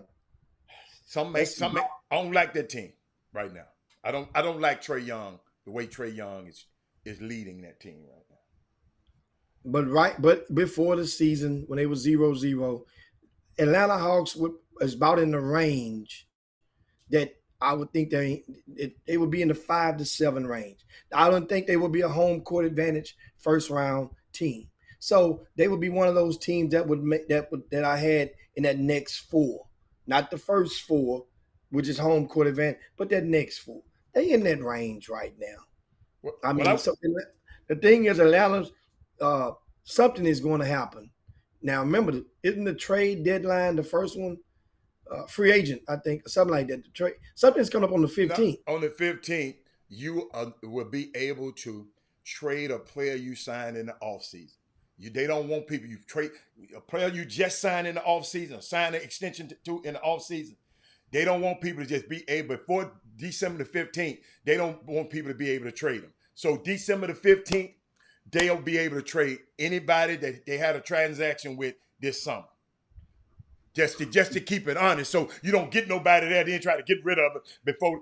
Yeah, they just trying to police them own self. But before I go any further, shout out to the best assistant softball coach on the planet, Jesse Scroggins over there at TSU, and my man Eddie over there. Eddie, who runs the whole complex. Anything they got to do with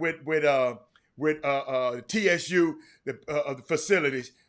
Eddie is the man, and then the Silver Fox, he over there. They all over there in the same room watching it. Shout out to them three. But who your next guy? Who the next team, Jimmy? The next team up is the Indiana surprised to me. Show you why they're surprised. They was talking about gutting that team and going for Wembanyama. Buddy Hield was, and what's the boy from Dallas?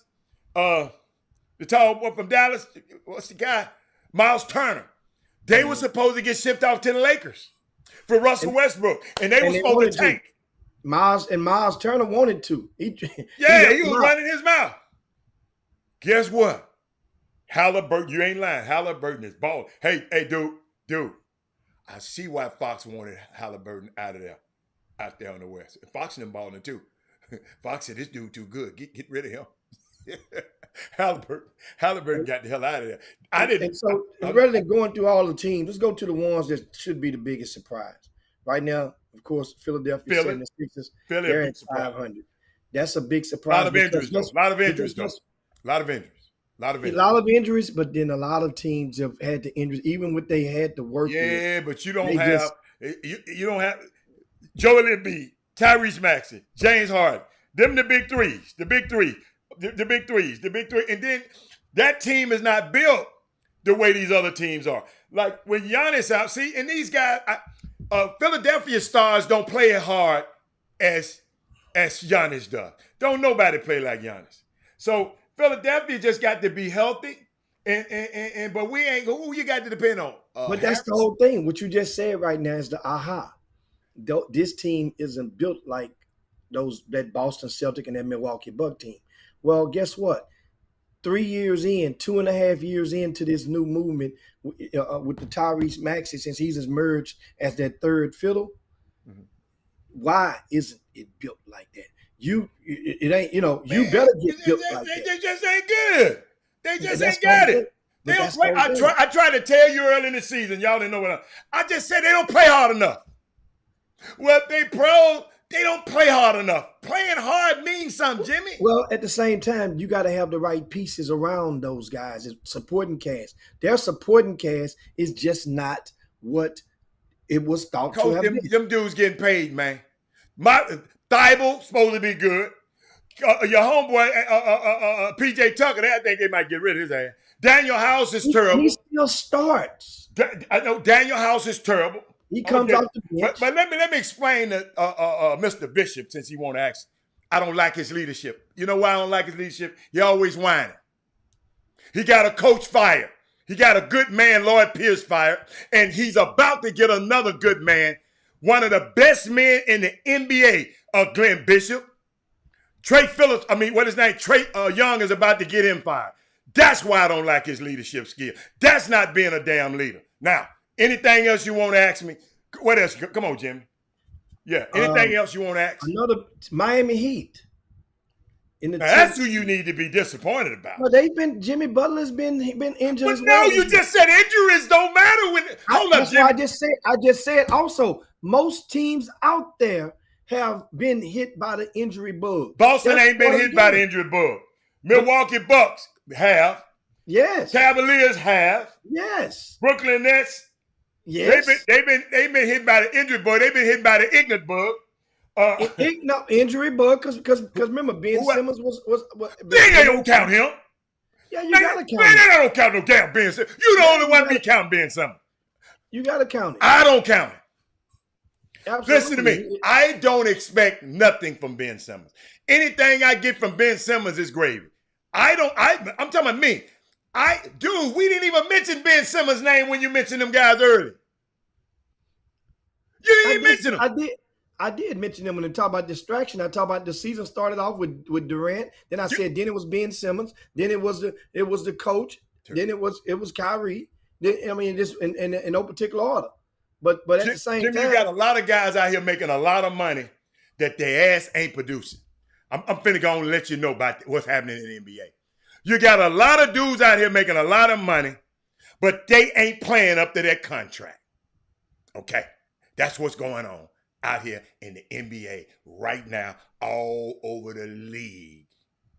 These dudes got their bread now. Y'all done messed around and gave him, and y'all told him it's guaranteed.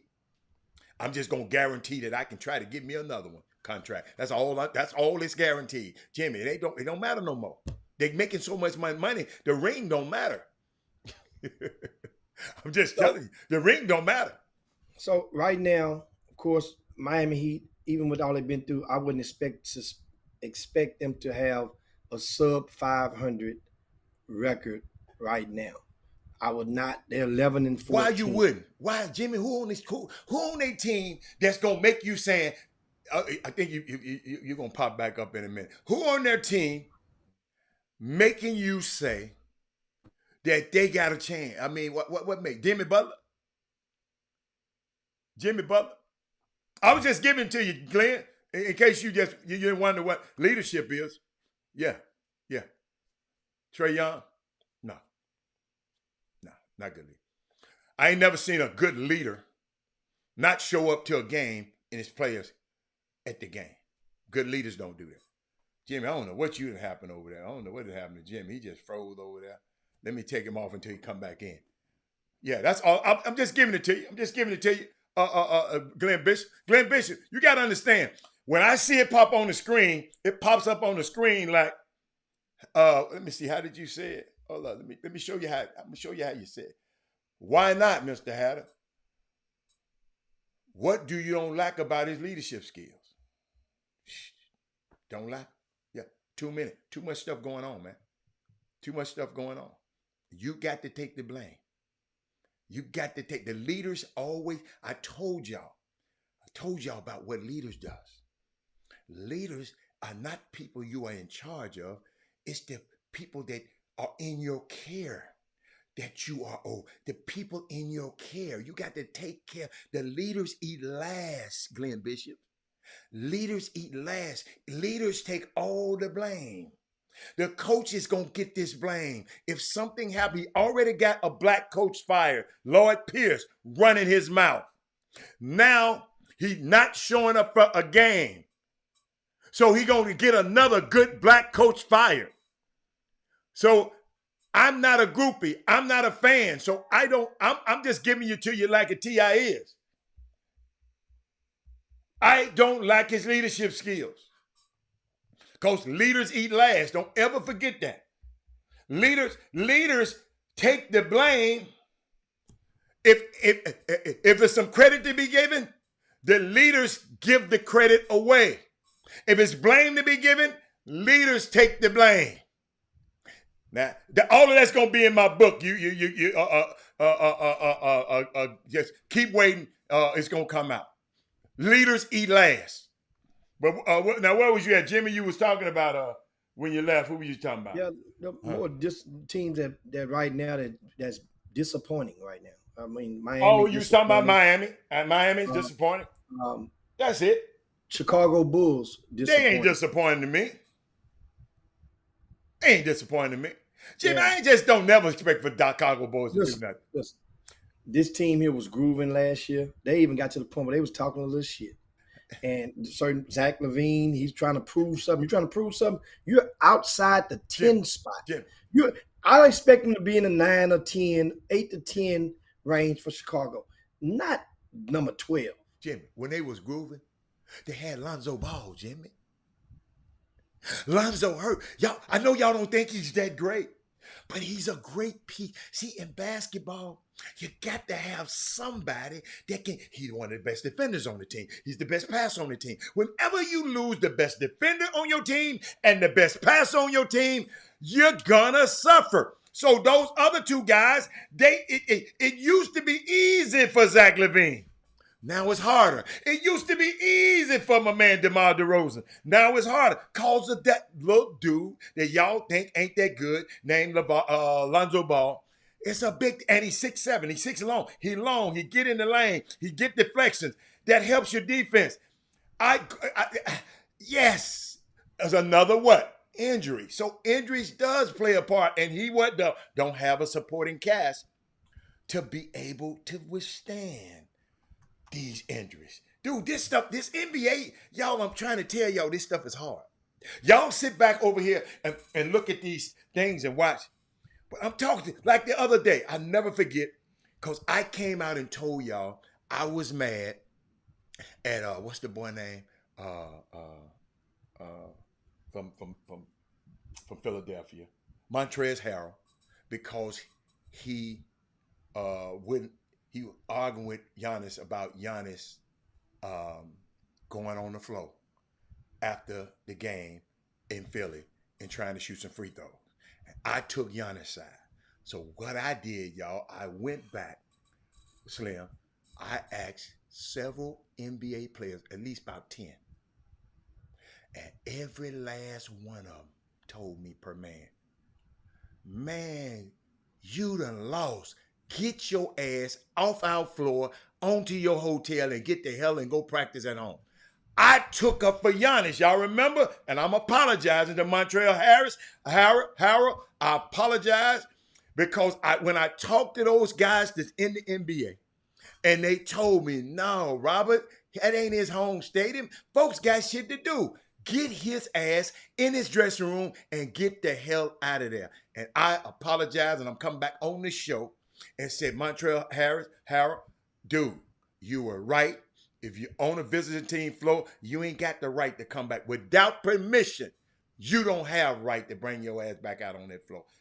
8 guys said the exact same thing, and I asked them at different times, and they told me the exact same thing. They told me, tell Giannis, get the F out of here. I said, wow. I apologize. I had to do that, Jimmy, because I remember I was adamant against that guy about the way he did Giannis. And I played the video and everything. And Montrezl Harrell, I am so sorry. So who else we got? That's the Eastern Conference right now. Let's go. Now this is the surprise. Who leads the West?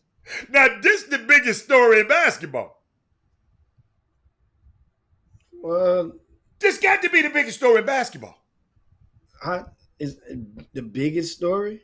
It's got to be. The Pelicans? Well, we knew. Who would ever thought the Pelicans would have been over saying anything? Well, we knew the Pelicans were going to be fighting for that 4th spot at least, And understand something. They number 1. Hella. By how many games? By half a game. That's okay. But I'm just. How many games they over the third So season? you said, I don't remember you saying. So you said they're gonna be where? Around the 4, 5. The Pelicans? Yeah. In that conference, around the 4 or 5.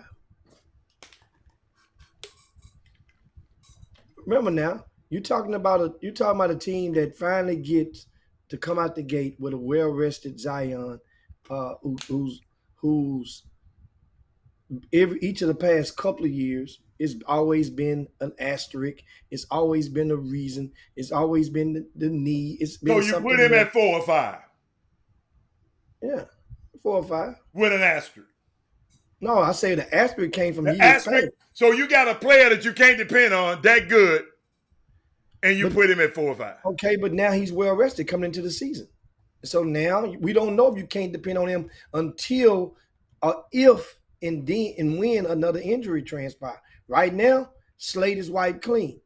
Ain't no excuse. We see how if Zion can handle that torque on his body all through the year as he hadn't been each of the past couple of years. I would have never thought they would have been one put even one, even at this point in the season. Y'all got to realize now, this is a lot of games. This is over 20 games. This is a sample size of what's going on. This over 20 games. This ain't 20 games. It's 25. This 24 games. Almost some people have paid 25 games. That's what that's a lot of the season. When you kind of know what you're getting. I would have never thought these guys would have been that high. I didn't. I don't know. I would have never thought Golden State.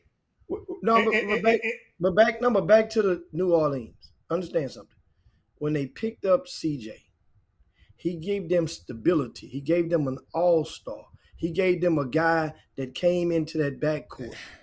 And then remember now, Hatter, you've been sour. You finally start to loosen up on a guy I was high on for 3 years. That was Brandon Ingram is good. Listen, I'm not talking negative about nobody. All I'm telling you, I didn't think these guys was going to be ever leading the West ever.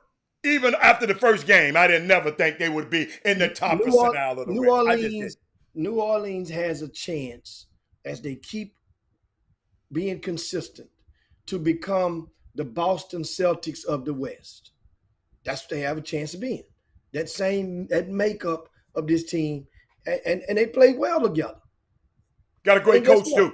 They do their defense. Their defense is what. Let's not go. Willie Green is a hell of a coach for this team, and we got to start calling it out like it is.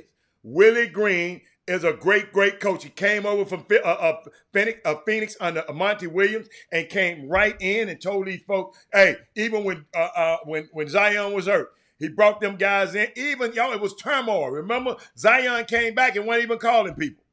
And what's his name? McCollum said, wait a minute, I'm just going to give him his space. I'm going to give him his space. I put his locker right next to mine. All I'm saying, this is the biggest story in basketball. It might not be to you because I guess you thought they were going to be this great. I didn't think they were going to be leading the division. At 25 games in, 24 games in, I wouldn't have never thought. That's just me. I'm not that optimistic.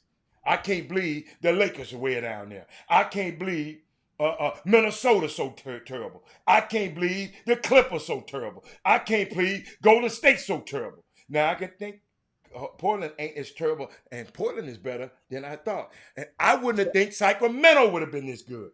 I wouldn't have think that the Jazz said they were going to tank. They traded everybody. So this is a crazy season for me. When I'm looking at these teams, Memphis, I expect for them to be there. The Suns, I expect for them to be there. But Sacramento and the Jazz and the Pelicans, oh no, not me. And I don't know what the hell that happened to the Minnesota Timberwolves.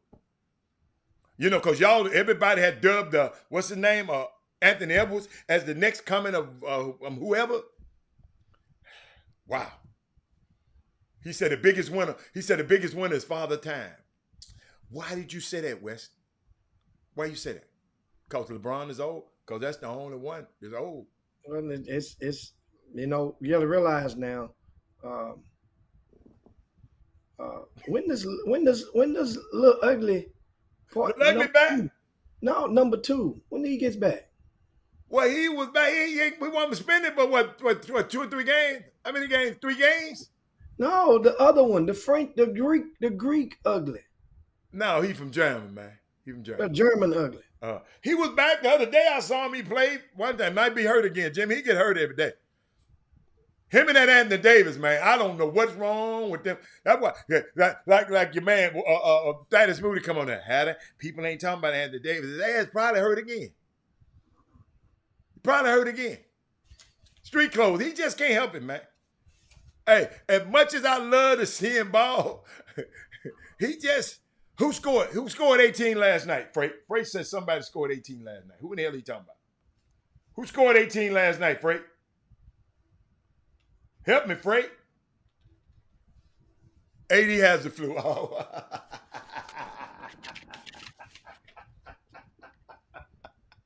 Jimmy. AD got the flu. Oh, Lil Ugly scored 18 other night. What the hell you talking about, Jimmy? Lil Ugly balling around here. I call him Goldie because he got that little gold thing right there. I call him Goldie.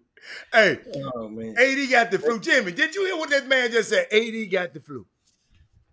that's what they said. Flu-like symptom. Did Michael Jordan have 44 with the flu? Well, he's not in the same. He's not cut from the same cloth. Oh, But you know what? but he's a max player. Over the past 7 games or so, ain't nobody been matching his output. He's been balling. We give him that. He's playing one of the best stretches. You know what the crazy thing about basketball is? 82 games. What's being consistent? But right now, he's being consistent. He consistently back on that damn bench is hurt. Yeah, he consistently back hurt. Well, they set him out last night. Him and Bron, neither one of them played against Toronto, and that was pregame. He done set out the whole season, Jimmy. I'm talking about this season right now. This season here, he done set out half the season. But I'm talking about since he's been back, his last 7 games has been unmatched and unrivaled. He hadn't done this well in 7 straight games since being a Laker. You know where y'all kill me? He's supposed to. Jimmy's a max player. He's part of the big 3. I don't get them guys, though. Well, he done did this. He's supposed to. Y'all act like he ain't supposed to do this. He's Anthony Davis. You trade 100 damn people for him. Ain't he supposed? You traded your whole damn team. Kuzma, Ball, Hart. Y'all, you traded 100 damn people for him. And y'all talk about, well, he over the last 7 games, he's been unmatched. And he played them little sorry-ass teams about 4 times, too. And within that 7 games. But right now in the NBA, there ain't but like 2 guys that's probably even coming close to, like, if that is Moody putting this number up, he's put 34, 15 rebounds in the last 10 games. That's an average. That's deep. That's deep. Greek freak. Jokic. I don't think you listened to what I said. You said he's supposed to. Okay, if he's supposed, dude, that's the cream de la cream of stat lines. Ain't nobody else besides that's won MVPs. Anthony Davis ain't nowhere in the world. He can do that for 7 games. 10 games. We're talking about 20 at the 25 game mark. You just hold on.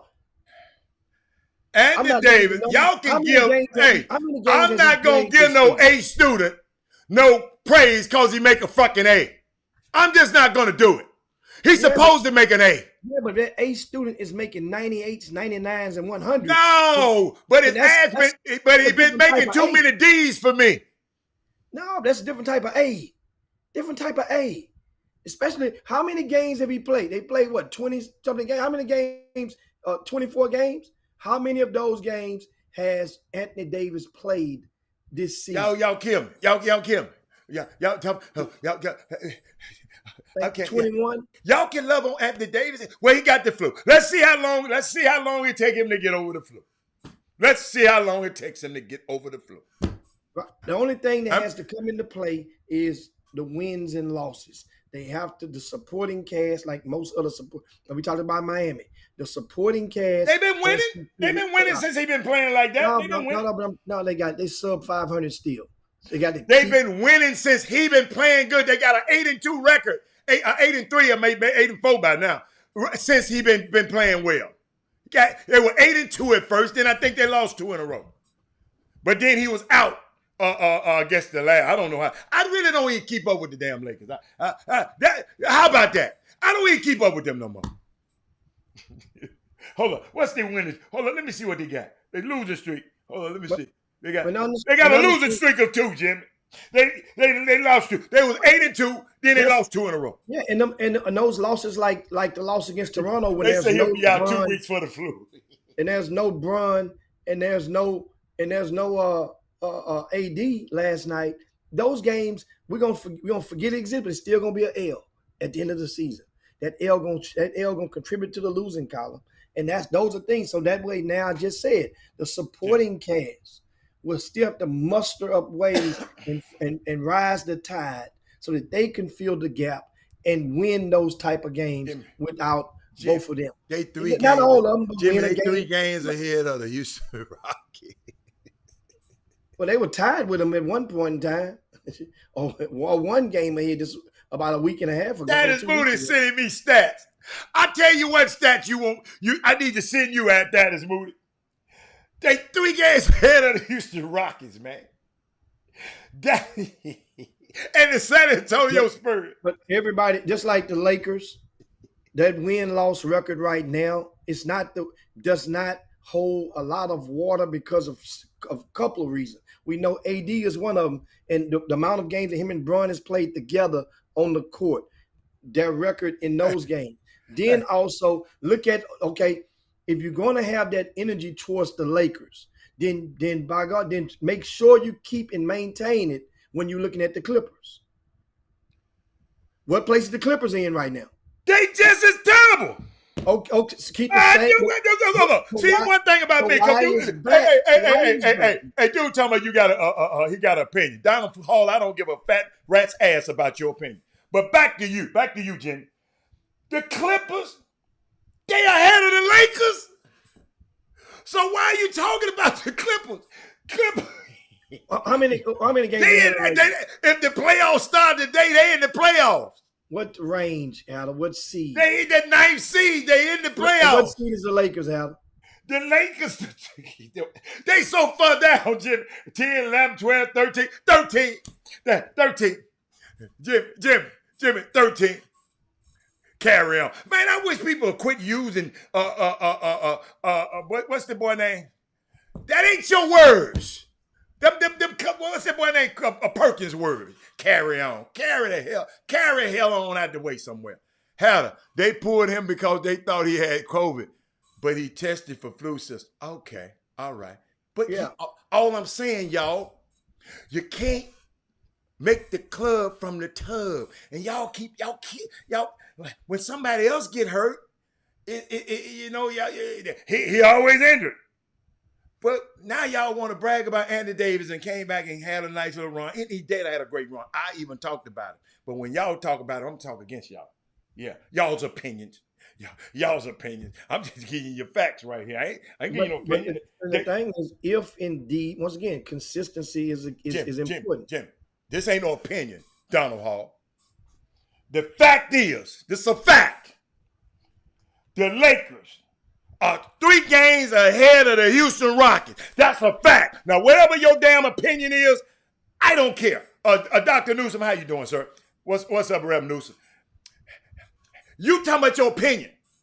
All I was telling you, they are 3 games ahead of the Rockets, and the Rockets trying to tank for Wembanyama. And you come bragging to me about Anthony Davis. What other team you want to talk about? Give me another. The Warriors, I'm disappointed in the Warriors. Now, that's what you should have been saying. I'm really disappointed in them. The Rockets beat I think the Rockets beat. Wait a minute. No, they beat the Rockets. Rockets beat the Philadelphia. Now, I'm disappointed in the Warriors. Very disappointed in them. They done lost 2 games in a row. Man, Steph didn't play this game. They lost a nail biter. We still got to win the game, man. We got to win the game. I don't think Draymond, Steph, but I mean that's but Clay played. Did you see how ignorant that game was they lost last night? Huh? They was up by 4 with 13 seconds left last night and lost the game. Let me repeat that, ladies and gentlemen, in case y'all don't hear it, because Jimmy going to go gloss over it. Their dumbass was up by 13. This is a professional basketball team. Was up by 13.7 seconds with a 4-point lead. And guess what they did? Klay Thompson, All-Pro, whining about what Charles Barkley say. Well, Robert Hatter finna say something about your ass, Klay Thompson. Charles Barkley, Dr. Newsom, Charles Barkley, I don't like the way he's talking about me. Everybody talking about me, and everybody talking about. The offensive guard went to the hole. And Klay just stand there. He didn't try to guard the dude that went to the hole and left his man wide open and hit a 3. He claimed it now. I like the way he said it was my fault. But man, let me tell y'all something. That was the laziest ass basketball play. Y'all do me a favor and go back and we'll talk about this next week. Corey Henderson, that was the laziest ass basketball play I ever saw. He got caught in no man's land. He didn't want to guard this guy and didn't want to call it. This is a pro that make $30 million a game. Jordan Poole lost the game. What the hell of the game you was watching? Jordan Poole made a mistake too. But Klay Thompson, who was whining on TV, talking about Charles Barkley and Shaq, talking about him. Jimmy, that's the point I keep trying to tell y'all. Y'all don't understand. I said these stars ain't playing hard, man. Man, you stunt right there to that man, and you jump back out to your man. That man said, I ain't going to stunt, and I ain't going to get back out there. That dude hit a three and won the game. And he talking about, what's the boy name? Jordan Poole. Come on, Cedric. Come on, man. Come on. You didn't hit the mute button, Jimmy. Jordan, Jimmy, you hit the mute. Okay. Yeah. Jordan Poole was balling though. He put some numbers up. Yeah, but Jimmy, he made a dumb ass play too. Now, it was dumb and dumber. Dumb and dumber. But I blame Klay because what? He been whining. He been whining. And then Thaddeus Moody, how you gonna give a guy talking about he make an all-star team and the man ain't won, goddamn. Oklahoma City ain't won but 11 games. So y'all, it's a leading scorer on every sorry team. Quit listening to the people on the talking heads. Shea, even Sam. Man, I'm up there with Sam the other day. He got Klay. Shea ain't even on his damn team. We at dinner. He up here looking at the video. He looking at the game watching Shea Gilgeous-Alexander. Man, that's my young rookie. That's my young. I don't care why you watching him. He's a loser. But I guess y'all like Shea Gilgeous-Alexander, but I guess y'all like losers. I'm sorry. 30 points. You like players that you put fingerprints on and they excel in life, or they excelling at their job, or they're exceeding expectations. So that's one of the things that the young fella, he got it out the mud. Remember, he came into a program over in the Clippers. They got him, basically stole him in the draft, and now he's proven. That team is, OKC is 4 or 5 pieces away from being a playoff team. I wish Chet was still there. Yeah, he'll be there next year. But then at the same time, it'll be time for little fella Shy to get the hell up out of there. He be trying to find a way to escape Alcatraz. Shy just took that damn money. Shy done got that extension. They got his ass. He done took the extension. He a poison pill now. They call it a poison pill. Guess what? We'll see how much he love it then. Just shut up and play. That's all you can do. All you can do about this game, man. Everybody can't be on everybody's team. Everybody, you got to play where you at. Damian Lillard just played through it. The people, they don't know how to play defense. Absolutely. Hey, but how can I expect Cedric Jackson, the young players on Golden State team, to not know how to play defense? I just gave you a perfect example of a goddamn veteran that don't know how to play defense. So if he don't know what the hell he doing, can you imagine what the young people that look up to him do? Cedric Jackson, I don't think y'all heard me. I just told y'all Klay, All-Star Thompson, made one of the dumbest y'all need to go Google it and look at it. Made one of the dumbest basketball plays I ever seen a pro make, man. In a crucial 13 points, you got to lead. 13.7 seconds, you got a 4-point lead, and you're a professional team, and you lose the game. I don't think y'all understand it. Go look at it, and then y'all see it. Go look at it and watch it twice. Stunt, foot, fake, and go. There you go, Corey Henderson. And Klay didn't do none of that, Jim. Klay said, well, okay. He did what he did. Jim, hold up. He looked at this dude who was going to the hole, then looked back to saw the ball going over his head. Hey, man, It's crazy, man. It's just crazy. Klay Thompson, I like you too, but I didn't like that defense. Yeah. I'm gonna call Charles Barkley on you. Did y'all see what Kenny Smith pushed Shaq down into the Christmas tree? Did you see that? You didn't see that? You know how they run to the board, Jimmy? And Kenny messed around and Shaq clipped over them big feet and went straight into the Christmas tree. I started to put it on here, but I did. Y'all got to watch that. I never seen nothing like it. But Jimmy, I got one for you, Jimmy. Guess what I played early? They released the video, Jimmy, of Mike Pete shooting that thing at them boys' ass. They had a video? They released it, Jimmy. Hold on, I'm finna play it again for y'all. In case y'all went in the beginning of the show, y'all get this overtime. Was it self-defense? Hell yeah, they finna kill him. Oh, Jimmy, hey, Jimmy, closed case. Closed case. Watch this, y'all. Watch this, Jimmy. I'm setting everything else up for you. Hold up. Let me push the pause. I'm going to play it fast and let you see what happened first. And then I'm going to come back and I'm going to work. Watch it. He running from him and shot back at him. Pow, pow, pow, pow. And then Jimmy fell on the ground and kept shooting him. Watch it. They shot him and hit him on the leg with that bat. Watch, he hopping on one leg, Jimmy.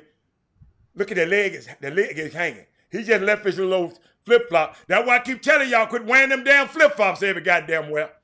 He was getting this freak on him untie no damn string. Man, yeah, he damn near died trying to get him a little piece of tail. So hold on, Jimmy. Hold up. Let me make Jimmy check this out. Look, Jimmy, look how they did it. Two guys up, they were surrounding him. Yeah. He up there running his mouth talking to the guy. The guy probably talking about they kissed him on his ear and everything, Jimmy. He up at the top right. Yeah, he at the top right? He don't know what's happening. And dude done walk right up on him with that thing and watch him put that thing in his face, Jimmy. Look, get back and put that thing in his face right there. Craig Foley, we're talking about the New Mexico State University player who snuck away from his hotel to come over there to get him a piece from this little 17-year-old girl, and these dudes surrounded him, and that's what happened. So, Jimmy, you see he got the pistol in his face. Now the dude finna walk up and hit him with the bat. Finna slow down. Watch this. He done popped him with the bat, so he break down a little bit. He said, boy, I'm finna die. Then he said, I'm finna die, so I might as well run. Why? He said, I might as well take out running. He take out running slow as hell because he got the flip-flops on. Dude right behind him, he shot him in the leg or wherever he shot him at. Then he shot back at dude right there. You can see the fire, the gun flare. More gun flare. He fell down. He get up, more gun flare. Well, he fell because he already hit that leg twice. I know the leg messed up. No, I'm just saying. He fell. Then he tried to get up. He go get his laptop. That's his little laptop up there. I guess him and the girl were going to watch some Netflix and chill on his laptop. He left his shoe. His shoe. He done left up. Did he go back and get the shoe? No, he just skipped right up over the flip-flop. He must have broke it. No, man. Dude, Jimmy. Self-defense, Jimmy. Only thing I'm having, why you got the I'm glad he had the pistol, Jimmy. He'd have been dead. Okay, they put him off the team. Right. They expelled him from school. Mm-hmm. And they expelled him from school too? For carrying a gun on a school-sanctioned trip. So that's still, got to realize, it's like an if-then. If you his parent, if you his relative, if you his loved one, you probably saying you glad he exercised his right to carry a gun. First of all, is the gun legal or not? That's another thing that goes into it. I'm just saying different elements. Yeah, if he obtained that gun legally, then but he ain't licensed to carry. That's what I'm saying. That's what I mean by obtain it legally or not. Even though you might say, bottom line, he probably would have been dead. Yes.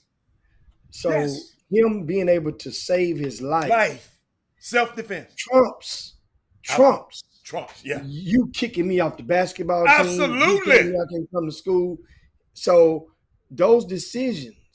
I got two words for him, Jimmy. Transfer portal. It's gonna be Now, They kicked him off the team, Jimmy.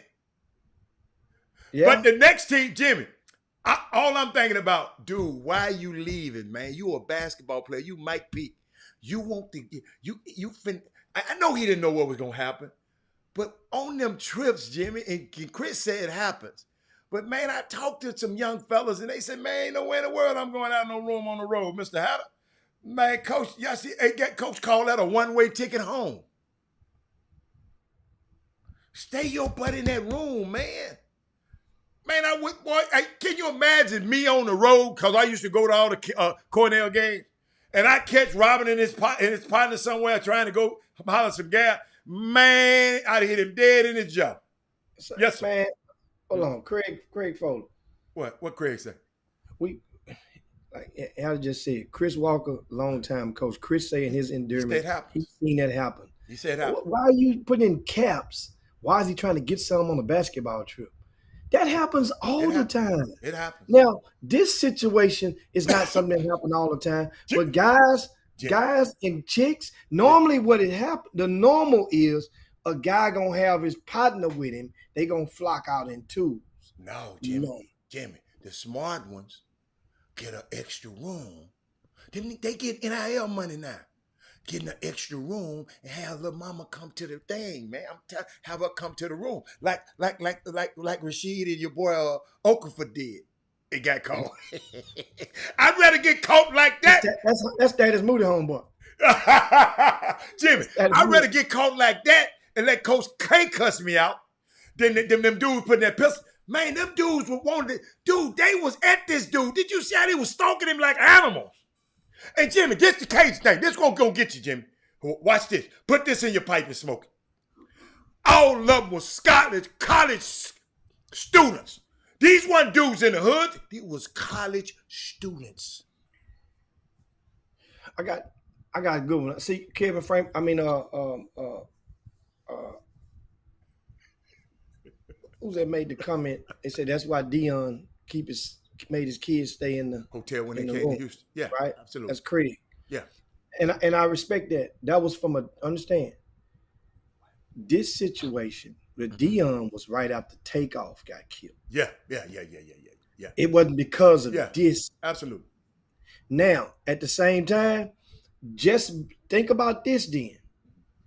When Jackson State came and played TSU last month, and right when that moment when Deion went viral, made the decision, told the players they're staying in the hotel, blah, blah, blah. What that tells you? That tells you indirectly that whenever Deion and his team went on the trip, people been leaving the room. They got to go out. Did you hear what he said this week? You wasn't here. I ain't tell you what he said they could do this week, right? He said he gonna give him a few days off, right? This week, right? He gonna leave and go to Colorado, right? They got everybody practice start back Monday. They're gonna practice when they come back. They're gonna practice on Monday, Tuesday, then Wednesday they go in Atlanta. Then they're gonna practice in Atlanta. Then Thursday they're gonna let them go out, have a curfew. Get what he said. I'm gonna let them go to Magic City. I know they want to go to Magic City. I'm gonna let them. He said, but it's a 12 o'clock curfew. But I know they're gonna sneak. I already know it. I'm gonna do it. I know Magic, and Magic gonna make sure they all right. He said, I ain't been in 37 years, but I know Magic, and I'm gonna make sure they all right.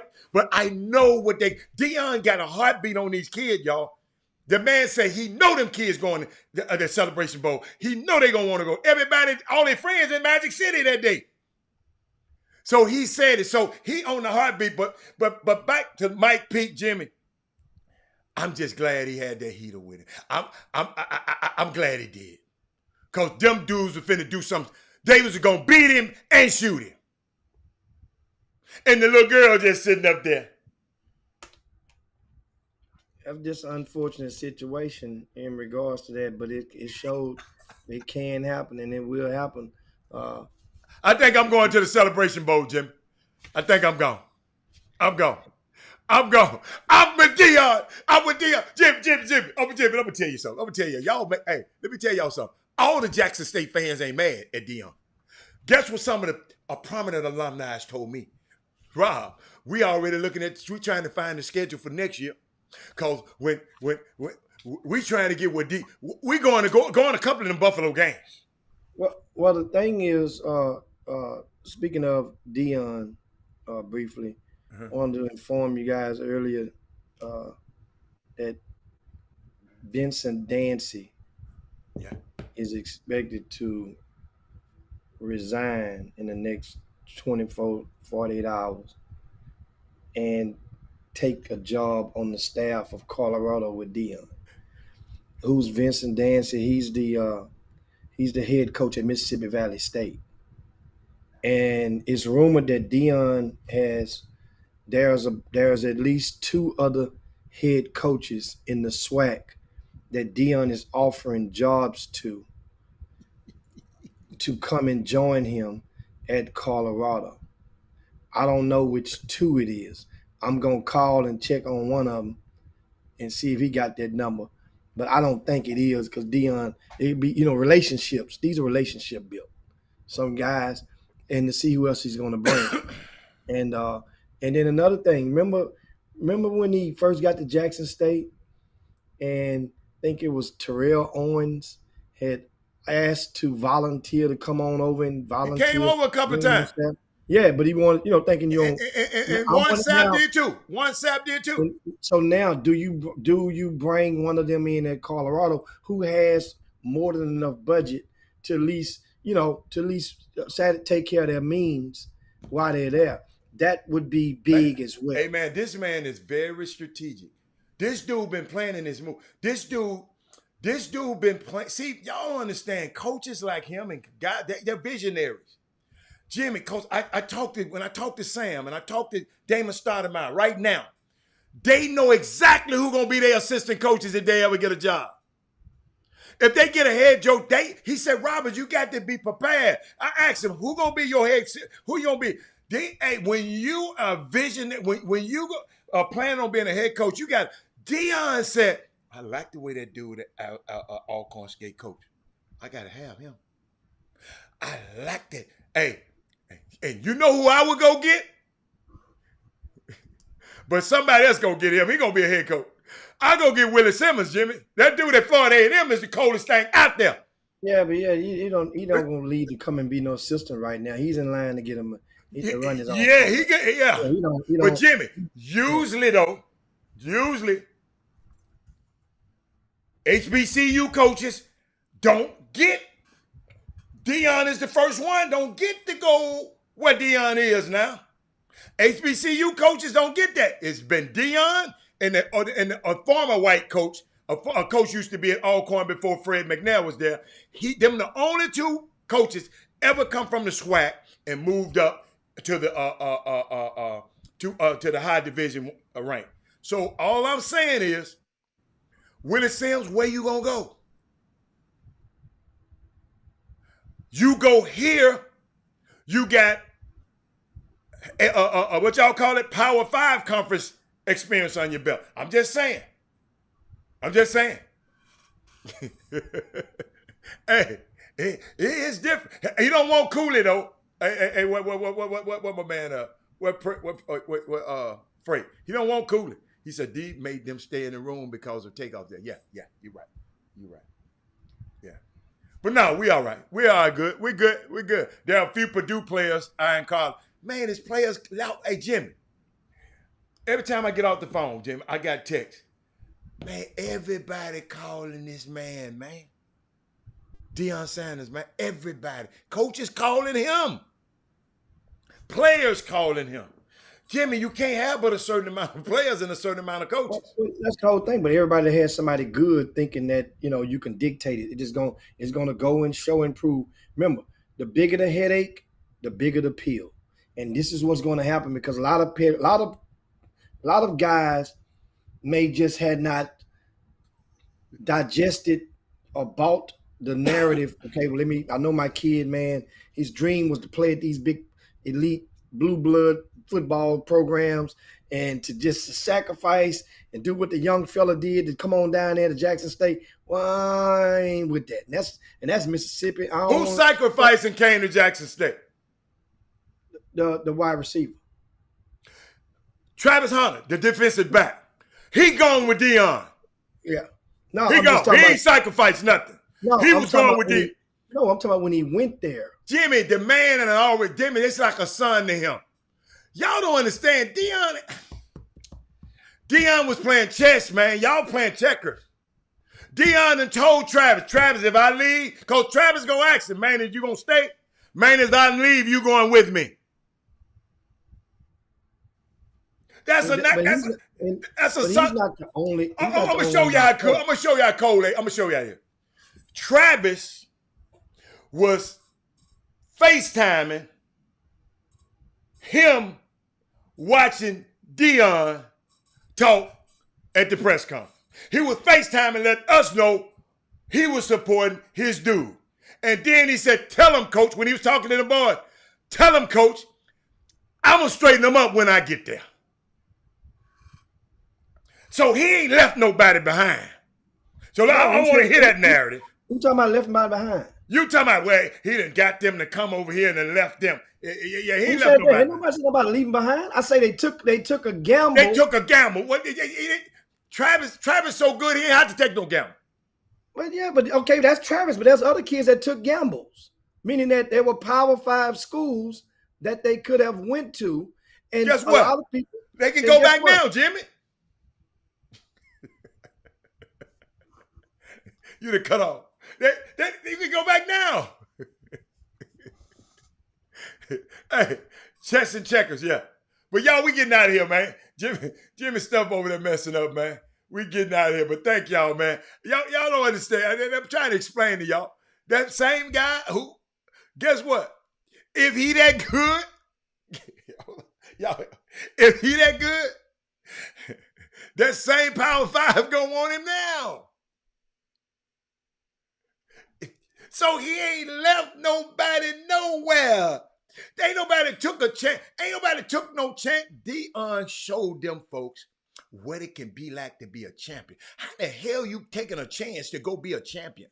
These people were champions of the SWAC. One game and let Buddy Pugh them bust them now. Buddy Pugh them got some more work. If Buddy Pugh them, and that's who they playing again, they champions. Them dudes got a ring. Them dudes came to Jackson State and got a ring, ladies and gentlemen. And guess what? They got another one this week. They got 2 rings.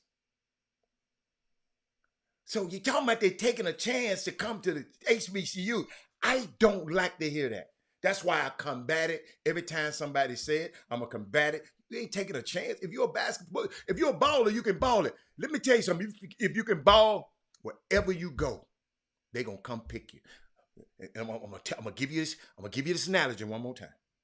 Texas Longhorn spent all of that money on all them players, and not now one of them dudes get drafted in the in the NFL last year. Not now. Deion got players from that last year team in the NFL. Who taking the damn chance? You're taking a chance going to Texas. You're taking a chance going to Texas. You ain't taking no chance going to go to Jackson State. I don't like to hear us say that. And I'm going to challenge it. I wish Jimmy was back home. I don't like to hear us say that. John Newsom, and I'm gonna holler from the mountaintop. And to us as us. Listen, I don't mind them saying it. The problem is I don't care what other people say.